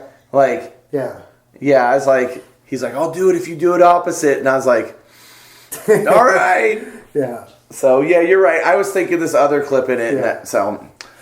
But it's funny that we even discussed it for some, so. We just aired Rich out. Get it? I mean, it's cool. In that era, that's cool, Dude, I mean, Joe had, I think, a clip doing a 20-stair rail and putting his foot down on the rollback. Like, fuck it. Yeah. Like, at that time, you're like, it's so gnarly. You're like, dude, you're not doing it again because your foot came wrong. You're like, I'm going home and... I had the one clip in Criminal Mischief where I come off the roof and feeble that wooden rail on the outside. Oh, yeah. And my foot blew off at the bottom. It didn't touch, but my foot blew off, and I'm like, no fucking way I'm doing that again. That thing ain't touching. Yeah, I'm like, that's pulled to me. I ain't getting fucked up on this shit. I was up on that roof for so long sweating that. And it was gravel, so we had to lay boards up there and everything. And it was kind of one of those... one good ratchet and then set up. Yeah, those are the worst. And it's just blind. It's just the rail into nothingness. It was pretty hairy. That's why I slipped that foot. I'm like, I'm taking. I would have liked to clean it up, but I'm not. I was like, no, not on this one. Yeah. So, man. So you've had through your like whole pro career. I mean, how many video parts do you think you've had? It's a lot. It's over 10, right? It'd be probably around 10. Between Ride, I did the part for Ride. Turbulence? Was it Turbulence? I feel like it's Turbulence. Yeah. I feel like I should know that off the top of my head. Yeah. Between volume videos, Demolition, that's you didn't have a full part in the Poor Boy video, did you? You just had a clip. I had a full part in Heroes and Madmen. Oh, you did? Yeah. Okay. That was probably your first full part, wasn't it? That was my first full part, yeah. Okay. Yeah. Wow, so yeah, it'd be around 10. And then your last part was that full pool part? The online one, but I mean, those are parts. Yeah. That was the era where I'm just like, I'm just gonna do what I'm doing and having fun. We obviously pushed it a little bit, but I'm like bottom side double. Yeah, I'm just like, you can film what I'm doing, and I'm down with that. But that will be the last video I'll put effort into. Yeah. For sure. So yeah. I mean, nowadays, it seems like you've had so many layers to... I mean, your pro career lasted, 20 years? I was on volume. I was paid pro on volume, I think, for 18 years. Wow. So, I mean, that's a better run than most people. And then if you factor Kink and Basic and that, 20 years. Wow. Yeah. I mean, yeah, that's heavy if you really stop and think about it. It's a lot when you think of how many changes bike riding went through at that time. I mean, you went through during your pro career, there was at least 3 different phases. Yeah, for sure, absolutely. And it all came about organically because, you just kind of burn out on stuff. Well, yeah, for people to continue riding, at least as far as I know, you kind of got to change stuff you're doing to just keep having fun. Yeah, totally, and that's exactly right. This stuff starts to get a drag to go out and do that all the time, and then you go through a phase where you don't ride any parks at all. Yeah. You're like, street everything, we're not even warming up over there. Yeah. And then one day you warm up at the park and you're like, I just want to stay here today. This is pretty fun. Yeah. And then, that starts to happen, so. How did, I feel like it's kind of one of your phases that, especially recently people know you for is you and Mike going out riding pools. And searching and we had just kind of started. We always rode together, right? And when I was living in Southern California, we'd always ride together and meet up here and there. But then we really, I don't know what year it was. I remember it was right around Christmas, and we started meeting up all the time. And we would we got wind to this spot, so we'd go find the spot and ride. And then that kind of progressed, and then we'd let's seek out crazy stuff and just go on these missions. And if we don't find anything, it's still fun. Super fun day. So we kind of just got really on that kick, and we ended up riding that those few years is probably my favorite just for the adventures of getting to some of the places and just the level of fun, all that was just like insane. So, then maybe 2000. And you guys kind of had a little crew there, didn't you? Yeah, we had a crew. Yeah, and then it'd be like you, Mike. Tarada got in on it a bunch for a while, and then Andrew Lazarick would tag. He was still dirt jumping, and he tagged along on a few. And like when you come, it's so fun. It's just like let's do that again. So. And you know Andrew since you guys were kids from being from Nelson. Ariaga was going out with us for a while. Yeah. So he was always super down for any mission. Like, and we'd end up driving like, we'd drive 4 hours to ride something for an hour and drive 4 hours back. And you're like, you get home, you're like, no. Well, I feel like that whole little thing it was another reawakening for like people that hadn't seen, because magazines had pretty much were gone when that happened. And I feel like it opened up some people's eyes that like, oh, I can do it's like, this. It's obviously indulgent to say, but it was kind of different than what everyone was being force-fed at the time, too. So it's like, it was just something different to look at, and people identified with it, like, you kind of get disenchanted with just seeing the same shit all the time. And at that time, like, obviously people have been riding pools and doing all that stuff for longer than anything else, but I think people kind of not necessarily forgot about it, but it wasn't. Well, that was kind of like, that started like kind of when the come up was peak, and I mean they weren't really pushing any of that style. No, and I just got tired of seeing it was on there too, and I'm like, it's not fun to watch, it's not fun to do anymore. So we started doing that, and then. Again, organically, we're just kind of posting pictures of what we're doing, and people are like, damn, that looks fun, And I think a lot of older guys kind of reconnected, like, oh, we're seeing everyone do tricks, and you're like, this doesn't even look fun anymore. And you're like, oh, this looks fun, like a day out with my friends, and kind of like what it used to, what you grew up doing. Yeah, because a lot of those dudes that grew up in the mid-school era were getting older, having kids and stuff, and it's just like... And we never went, like, we're going to go film or do any of this, We're just like... Most of the stuff we never filmed at all. Yeah. We just shoot a couple photos and we're like, damn, killer day. Kind of like when the GoPro photos were getting hot. Yeah. Exactly. That changed everything for us. We're like, okay, now we can get a cool ass photo without having a photographer here.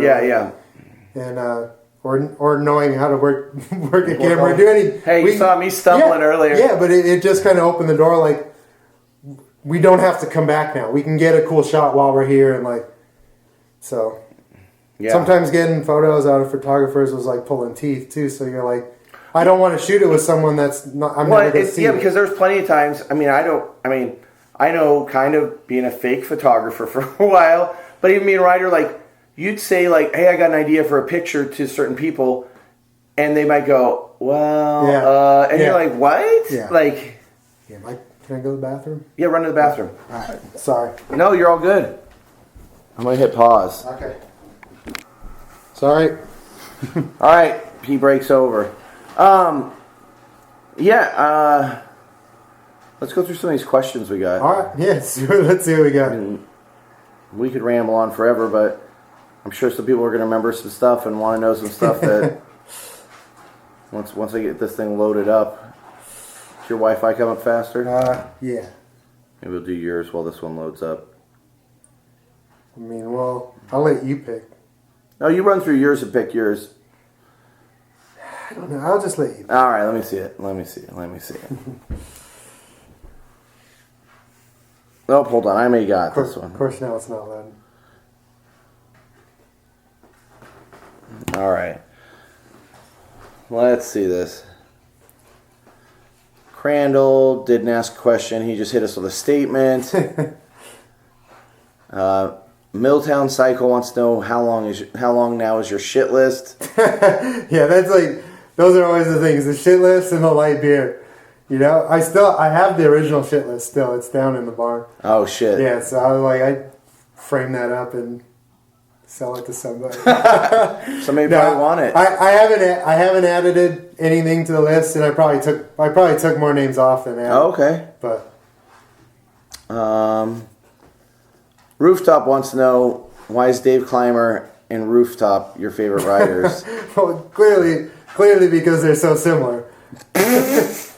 Who are your favorite riders? Modern day, or let's say when you were, when we were teenagers, who was your favorite then, and who's your favorite to watch now?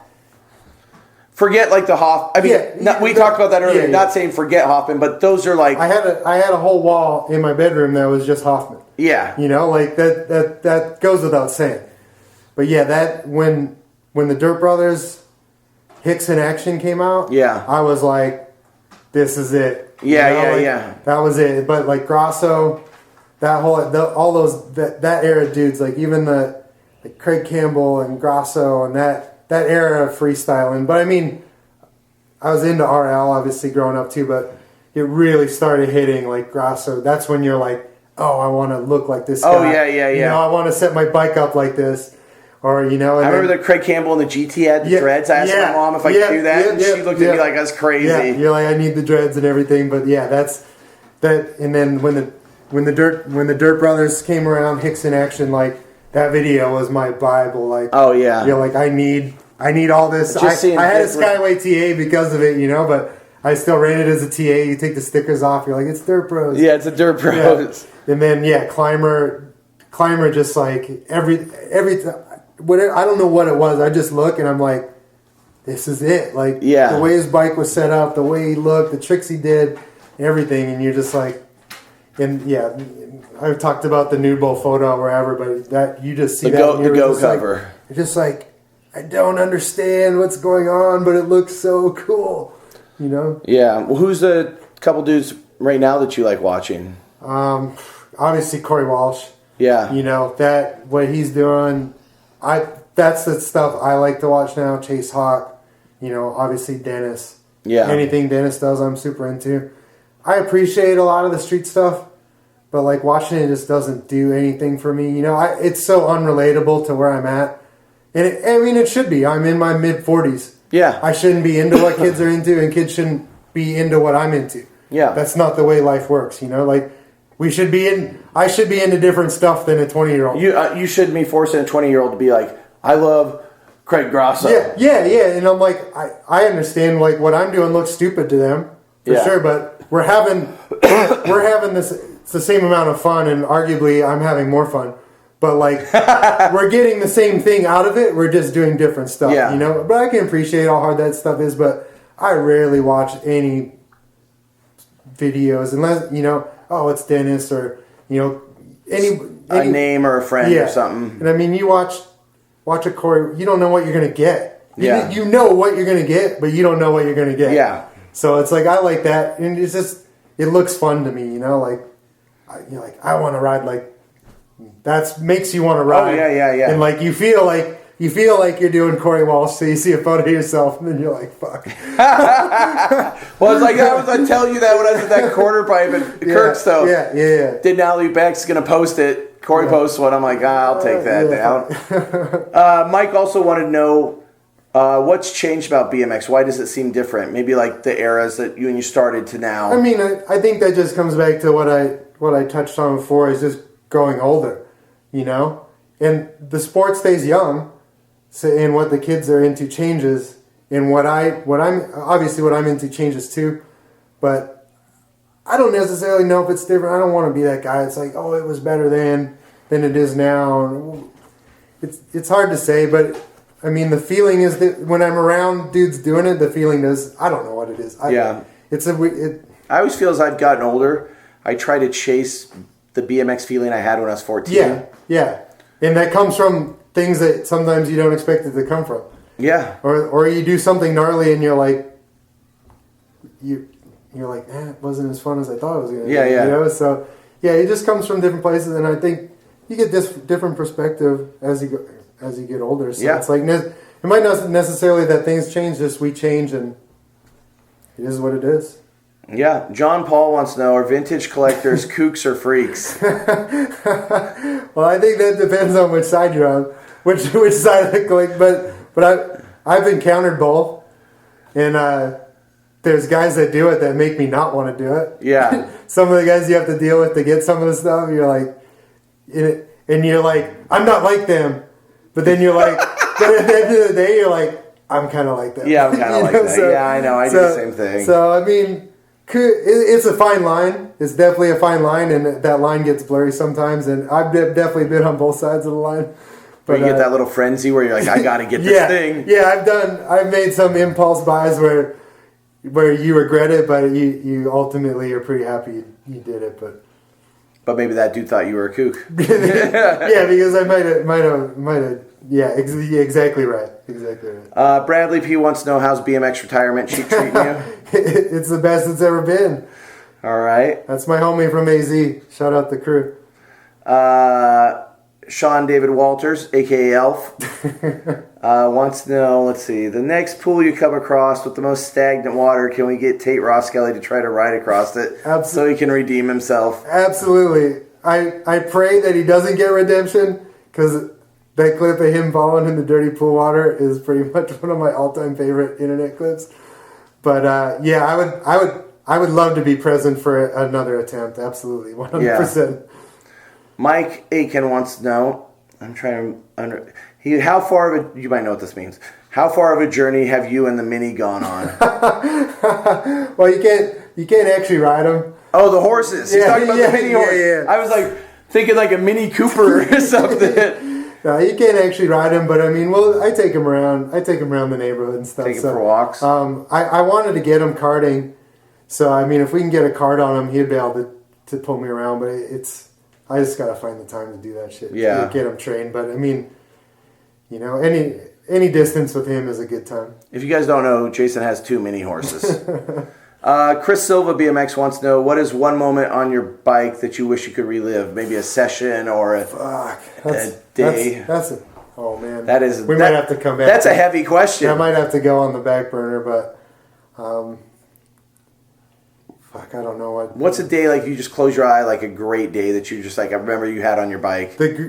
Honestly, a big day was when we went back to the Nude Bowl.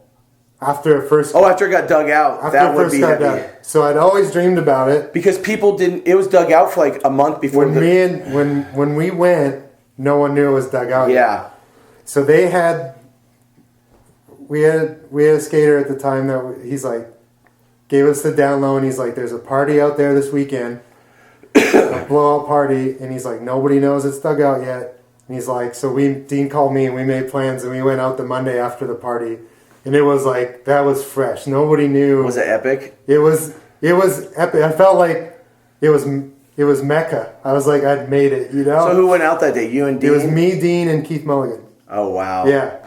So, and I think Keith had maybe just broke his hand, so he was so bummed. But we shot photos and stuff. Did you walk around and talk about like Jay doing the 540? Yeah. Oh my God. Just the history. I have a picture on the stairs holding the climb recover. Yeah. It's so nerdy to do, but I'm so happy to have it now. But just like the history and like how many times I saw that in the magazine when it used to have all the columns up top still. Yeah. And you're just like, I'm like, this looks like... Because, I mean, there was always like, who had dope photos in it? Wilkerson, Hoffman, Blyther. Blyther, so many. And then video, Miron 5 did, which was insane. He tail whip aired the deep. He tail whipped it? Yeah, in a different video, he tail whipped. It wasn't in the Jinx video, but he does it. Yeah. What? And so our mindset too at the time, I'm thinking, this thing's perfect. Yeah. I'm like, these guys didn't even know, they didn't know what they were doing back then. So this tranny has to be like perfect. And we got there, I'm like, this is legit pool. The stairs are legit. The stairs are scary there. They're legit. Like you think about Climber going off through that with a 16-inch back end, you're like, fuck that. With his front tire out like that and stuff, like I would like to see the landing, but I almost don't want to see it because I'm you saw those, remember those clips, was it Ride On? Or Hoffman went over. Head first, right? And they were wild. Yeah, absolutely. In they were just figuring out how, I don't think anyone had really been doing that on a bike yet. Yeah. But they still had that mindset like, oh, we do this. We're here, let's do this. So, yeah, watching it, you're like, damn. But, yeah, that day was pretty, like, those feelings of being a kid growing up in the middle of nowhere, Canada, looking at places where you're like, probably never, ever going to go. And now that it's been dug out and you're there, it's just like, whoa, like the way to everything, you know what I mean? Yeah. Being a kid looking at it, standing here and like all the history that happened there, it was pretty sick day. Evan Krakow wants to know who would win a fight between you and pre-Luna rooftop or post-Luna rooftop. And Luna's rooftop style. Yeah. Oh, man. I mean, I wouldn't want to mess with the dad strength. Dad strength, yeah. I mean, pre-Luna, he's probably a little wiry, but still be threatening. But that dad strength, if he summons that dad strength, it's all over. Let's see, what else we got?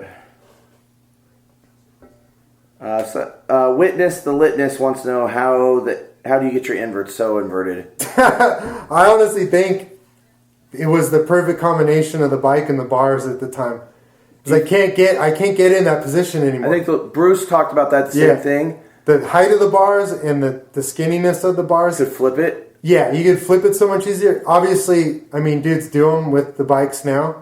But I can't get in that position anymore. Do yours go more like tabletops now? It's more of a traditional table, yeah. Yeah, I wish I knew. I wish I knew how I got in that position. It's always so funny reading these questions. One dude wants to know, what was your favorite bike company before Volume and Demolition? So maybe what was your favorite bike company growing up? Oh, man, like... it just goes with the eras too. That when I was riding the homes, like that S&M was like, you were like, up until that point you kind of rode whatever bikes you could get and do that. And then when you start buying, man, when Climber was on that yellow homes, I'm like, S&M at the time was obviously breaking ground between. Oh yeah. So I'm like, I was all about being on that train. Like I had 2 homes, a dirt bike, but then when Standard came out, which is funny because the S&M were so race oriented, and the Standard was still so freestyle. But I was seeing the Baco videos and stuff, and I'm like, damn, these guys they're so influential. We were riding the mini ramp, and I'm like, okay, I do what these guys do now, and I got that bike, and then after that was basically sponsored bikes after that. So yeah, a few people want to know, including Scott Malion. If you and Brian Kaczynski met again on the ice playing hockey, would you be able to take him out? It depends. Depends how dirty He might be coming back with a vengeance. Yeah. I think he's got more to prove than I do. I think so. He might come out swinging, but to this day, I'll testify that they gave me the super dullest rental skates at that place, and he brought his own equipment. Oh shit! So, I mean, chalk that up to what you will. I can't 100% blame it on the skates, but it had a lot to do with it. All right.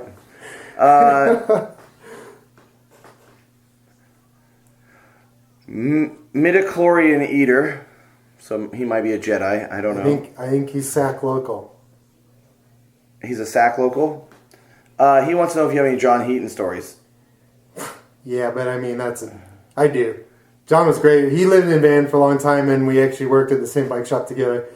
And we were riding partners for a long time. That was a good era too. He was on Volume for that hot minute, so we were. Oh yeah, he was. He did gnarly stuff when he was on Volume. His part was really underrated, I think, in that video. Yeah. And so yeah, that was a good era for us too. And we were like, kind of trying to find our own groove. Where's Heaton from originally? He's from Toronto area, yeah. And that's why you see him around Detroit and suburbs, stuff. Yeah, suburbs all around there. But yeah, he was in Vancouver for a few years. That was a good. Is he back in Toronto? Yeah, he's back in does John still ride a little, do you know? He was on the gram for a minute. He still rides. He'll comment every now and then. But I saw some video of him, and or maybe pictures. I mean, he's one of those guys that... He's so good. Yeah, he's so good. And his bat is still better than most, So it's true. Young Van 86 wants to know if there's ever been talk about putting like you, Joe Rich, Van Home, and other mid-school guys in a bus and doing a tour. I'm down. Like I don't know if there's been talk about it. Fool's Gold was kind of that. The Fool's Gold, I did, yeah. So I'm like, I would love to do something like that. Maybe even with if we had a budget, Like, it would. I mean, the more it goes along, it would be kind of fun.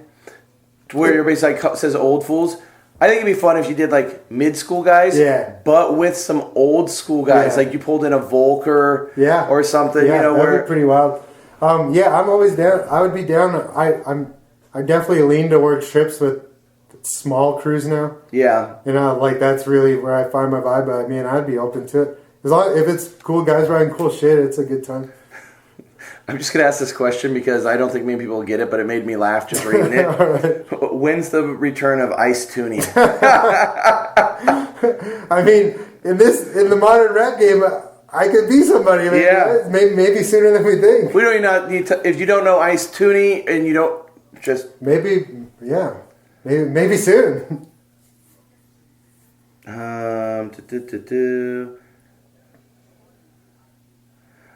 My buddy Jordan Lacey from Portland, but he's from Ventura originally.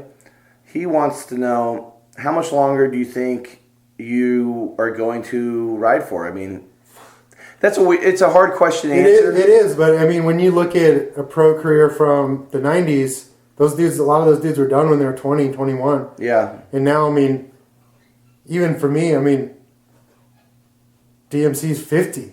Yeah. He's doing 900. He's older than 50. Yeah. He's 53, 54. Wilkerson, Rick Thorne, all these guys, I'm like, it's pretty... And I think if you're smart about it, you can ride forever. Stay healthy. I mean, I think Dennis is kind of the gauge. Yeah. I mean, even like Fiola and Dominguez, they still can rip when they want. Yeah. You know? Yeah, that's what I mean. And now the place I'm at, as long as, knock on wood, nothing... No catastrophic injuries. You don't fall like I did in the barn? I try not to. I mean, I do. I do, for sure I do. But, Got to wear the knee pads, right? Yeah, I look to the risk to reward factor now for a lot where I'm like, I think I could do that, but if I don't, it's not worth it. So I'll pass on that. But No Bikes wants to hear, I mean, we kind of covered it, but maybe there's something we could... Any epic Nelson stories? Is there anything from Nelson that you remember? It was fucking crazy there. I mean, that's a whole topic on its own. I mean, it was just. I feel like everything I know that's insane, I don't even want to say. Yeah.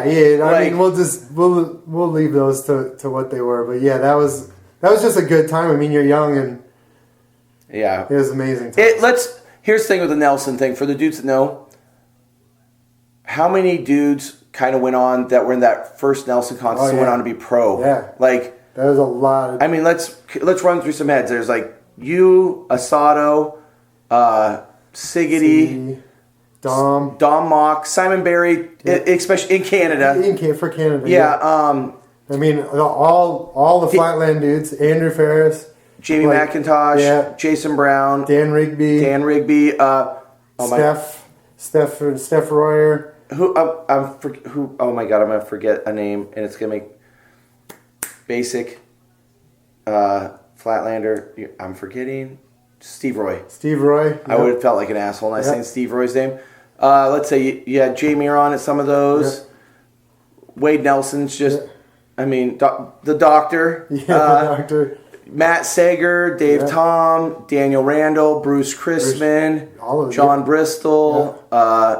There's people we're missing. Oh yeah, it's a long list. And I bet if you could see a list of people there's names that you forget of people that were even there. Yeah, I mean we're definitely. Who's dude wrote for Kink Canada that was really good? We're assholes. Yeah, shouldn't have brought it up. I know. Okay, but yeah, there's so many. I mean, the Nelson contests were epic. Hard Copy BMX Archive wants to know, what's your favorite BMX video? Is it Hicks in Action, Dirt Brothers? Yeah, I would say that's still the one.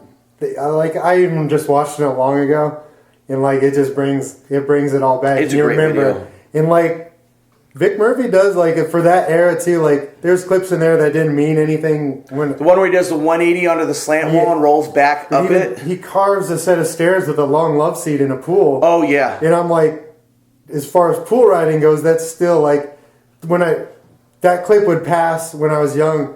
Wouldn't think anything of it because I'd never been in a pool. I didn't know anything. I know the exact clip you're talking about. Now when I watched it, I'm like, damn, that's they did some cool stuff in there that never resonated with me back then because I couldn't relate to it whatsoever. Yeah. You're just but there's still all those feelings come back. That's still one of my favorites. It's so raw and just the look of everything and the spots they ride. Everything's so great. Yeah, he asked what my favorite video is, and mine, what we were talking about yesterday, would be the second two-hip video, the 1988 contest series with the first street contest and stuff. That's my favorite. Well, we can ask this one because there's a couple people that are wondering. Stu Fent wants to hear about the origin, which you're kind of known for, is the ride-away crouch. Yeah, I don't know what the origin of that is. It's just your style. I think when I was getting heavier, in my heavier years, that it just, gravity did it. I think that's how it started. And then it was like, it's a little bit of cushion, you know? But yeah, I don't think it was ever an intentional thing. It just, and like, it's one of those things that you don't realize you're doing so much till people start pointing it out. And then you're like, oh. And then you watch yourself and you're like, holy shit, I do that. Joey Cobbs always called it the rudder. So it was like I'd be putting. I called it the side saddle. I'd put the rudder in the water to smooth out after, you know. Like. Ken Maganarli, old Portland local, wants to know when's the last time you did over 270 half bar spin. The last one I did was volume on the clock.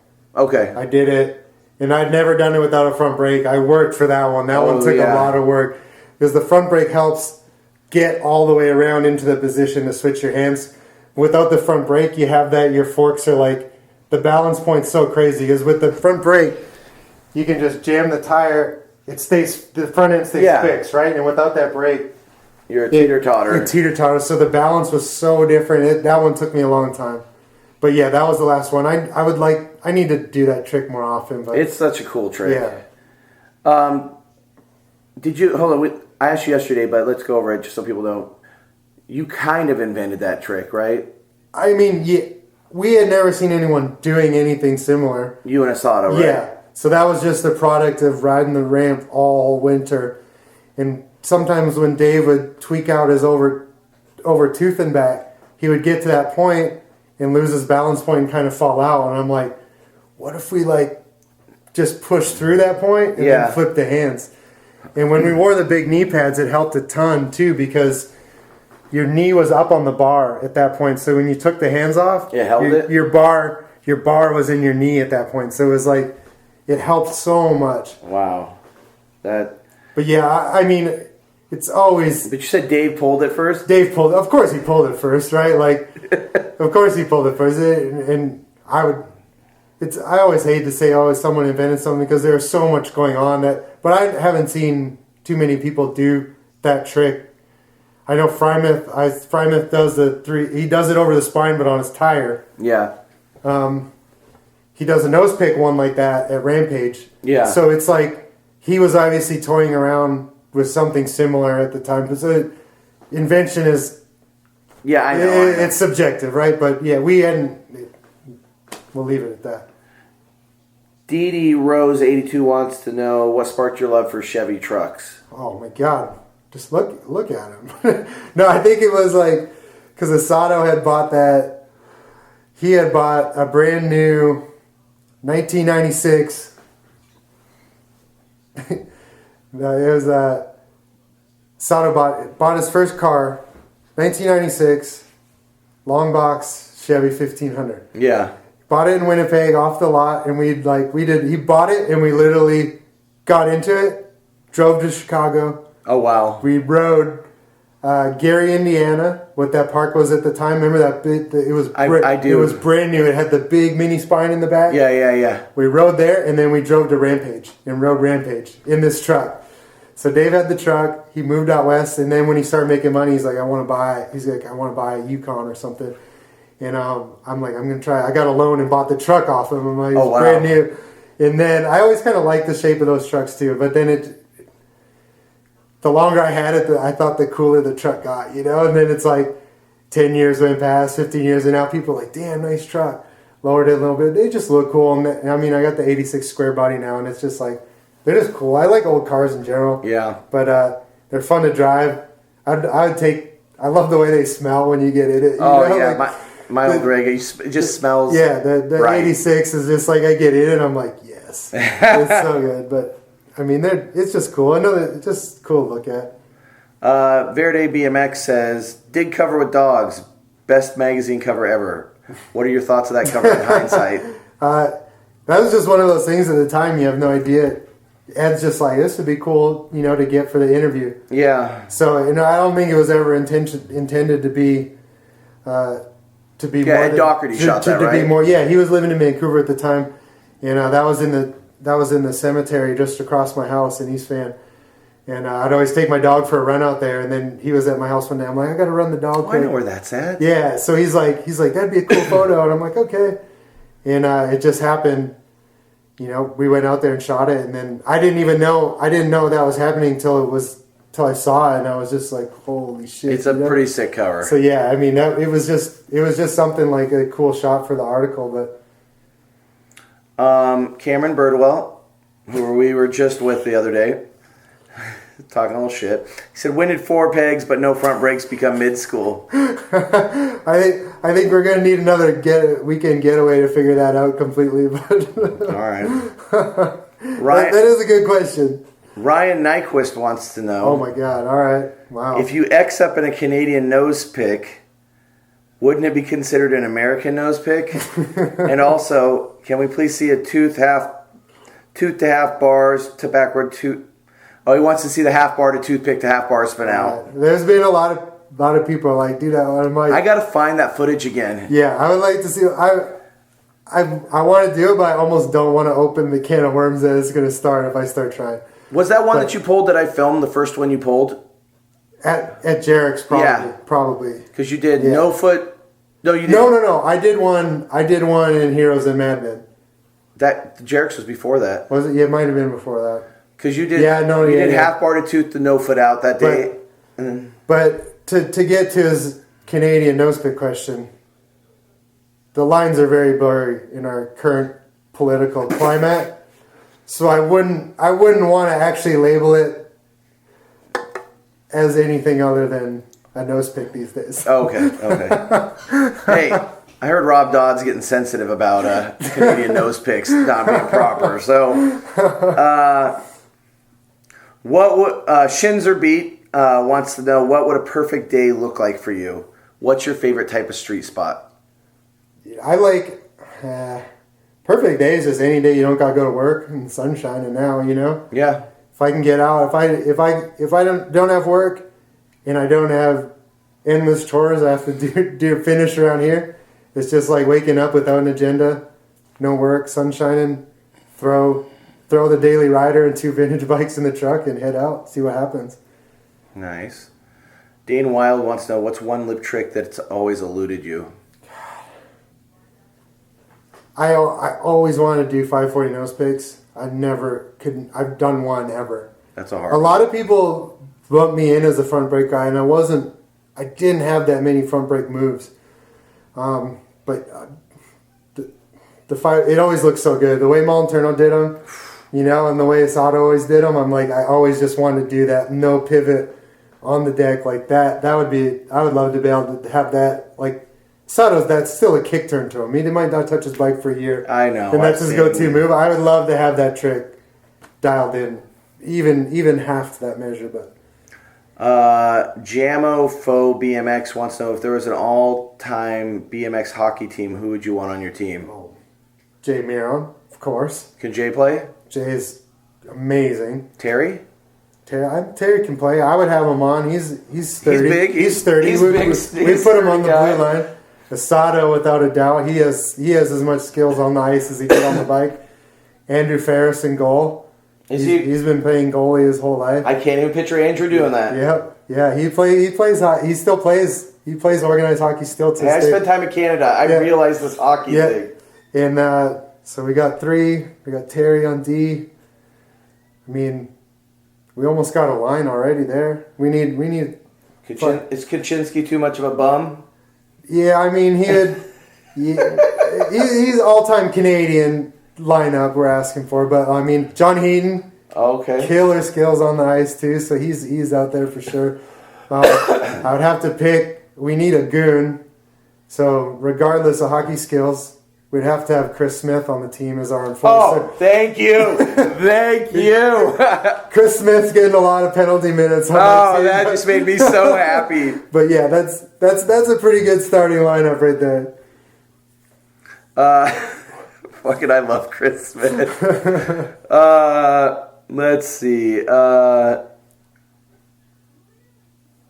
Okay, a few people have asked, Are you still driving a beer truck? Let's get to the beer. We did talk about that. That's pretty funny. I never actually drove the beer truck. Because there was a volume ad, right? There was a volume ad, and it was kind of going to lead into On the Clock of what we would all be doing if we didn't end up bike riding, right? And that was kind of going to be mine. So we had this idea of the beer truck. And I had found a Budweiser delivery shirt at the thrift store, and I bought it. And it had been in my backpack for months and months and months. I'm like, if we ever get the opportunity, we're going to shoot this. So me and Castillo went to ride this spot one morning, and where we pulled up the park, the dude was delivering beer. And I'm like, this is it. This is the... So I'm like, dude, here's the deal.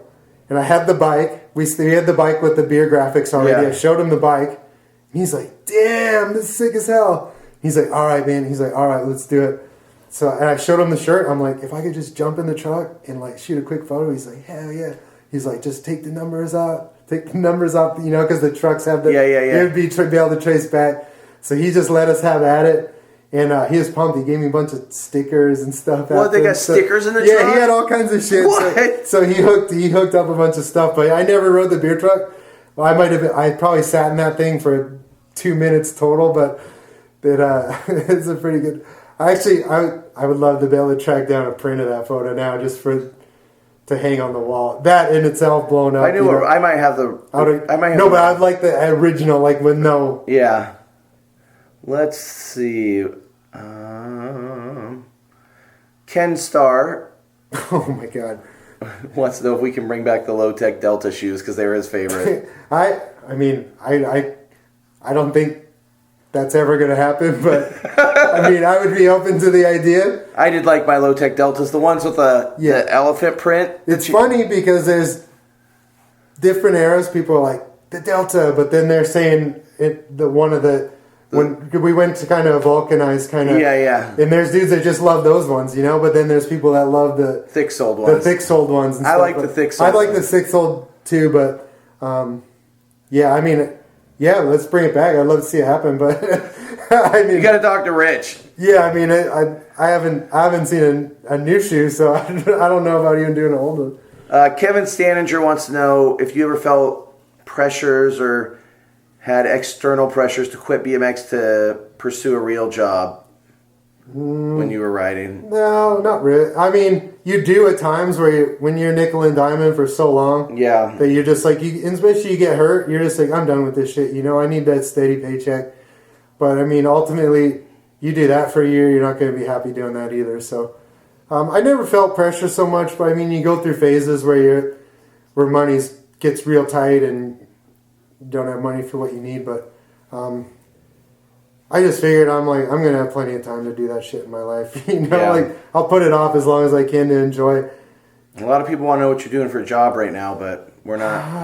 I mean, I work a 9 to 5, and I don't want to be specific, but I mean, it's good and I like it. I don't know how to say it. Yeah, that's good. I mean, it's as cliche and cheesy as it sounds. It's like America is the land of opportunity at the end of the day. You can find your niche and make your living in doing it. I mean, it sounds shady, but the way I'm saying it's not shady. But there's just a lot of ways and people could move in on it, and I don't even want to give the people the idea. There you go.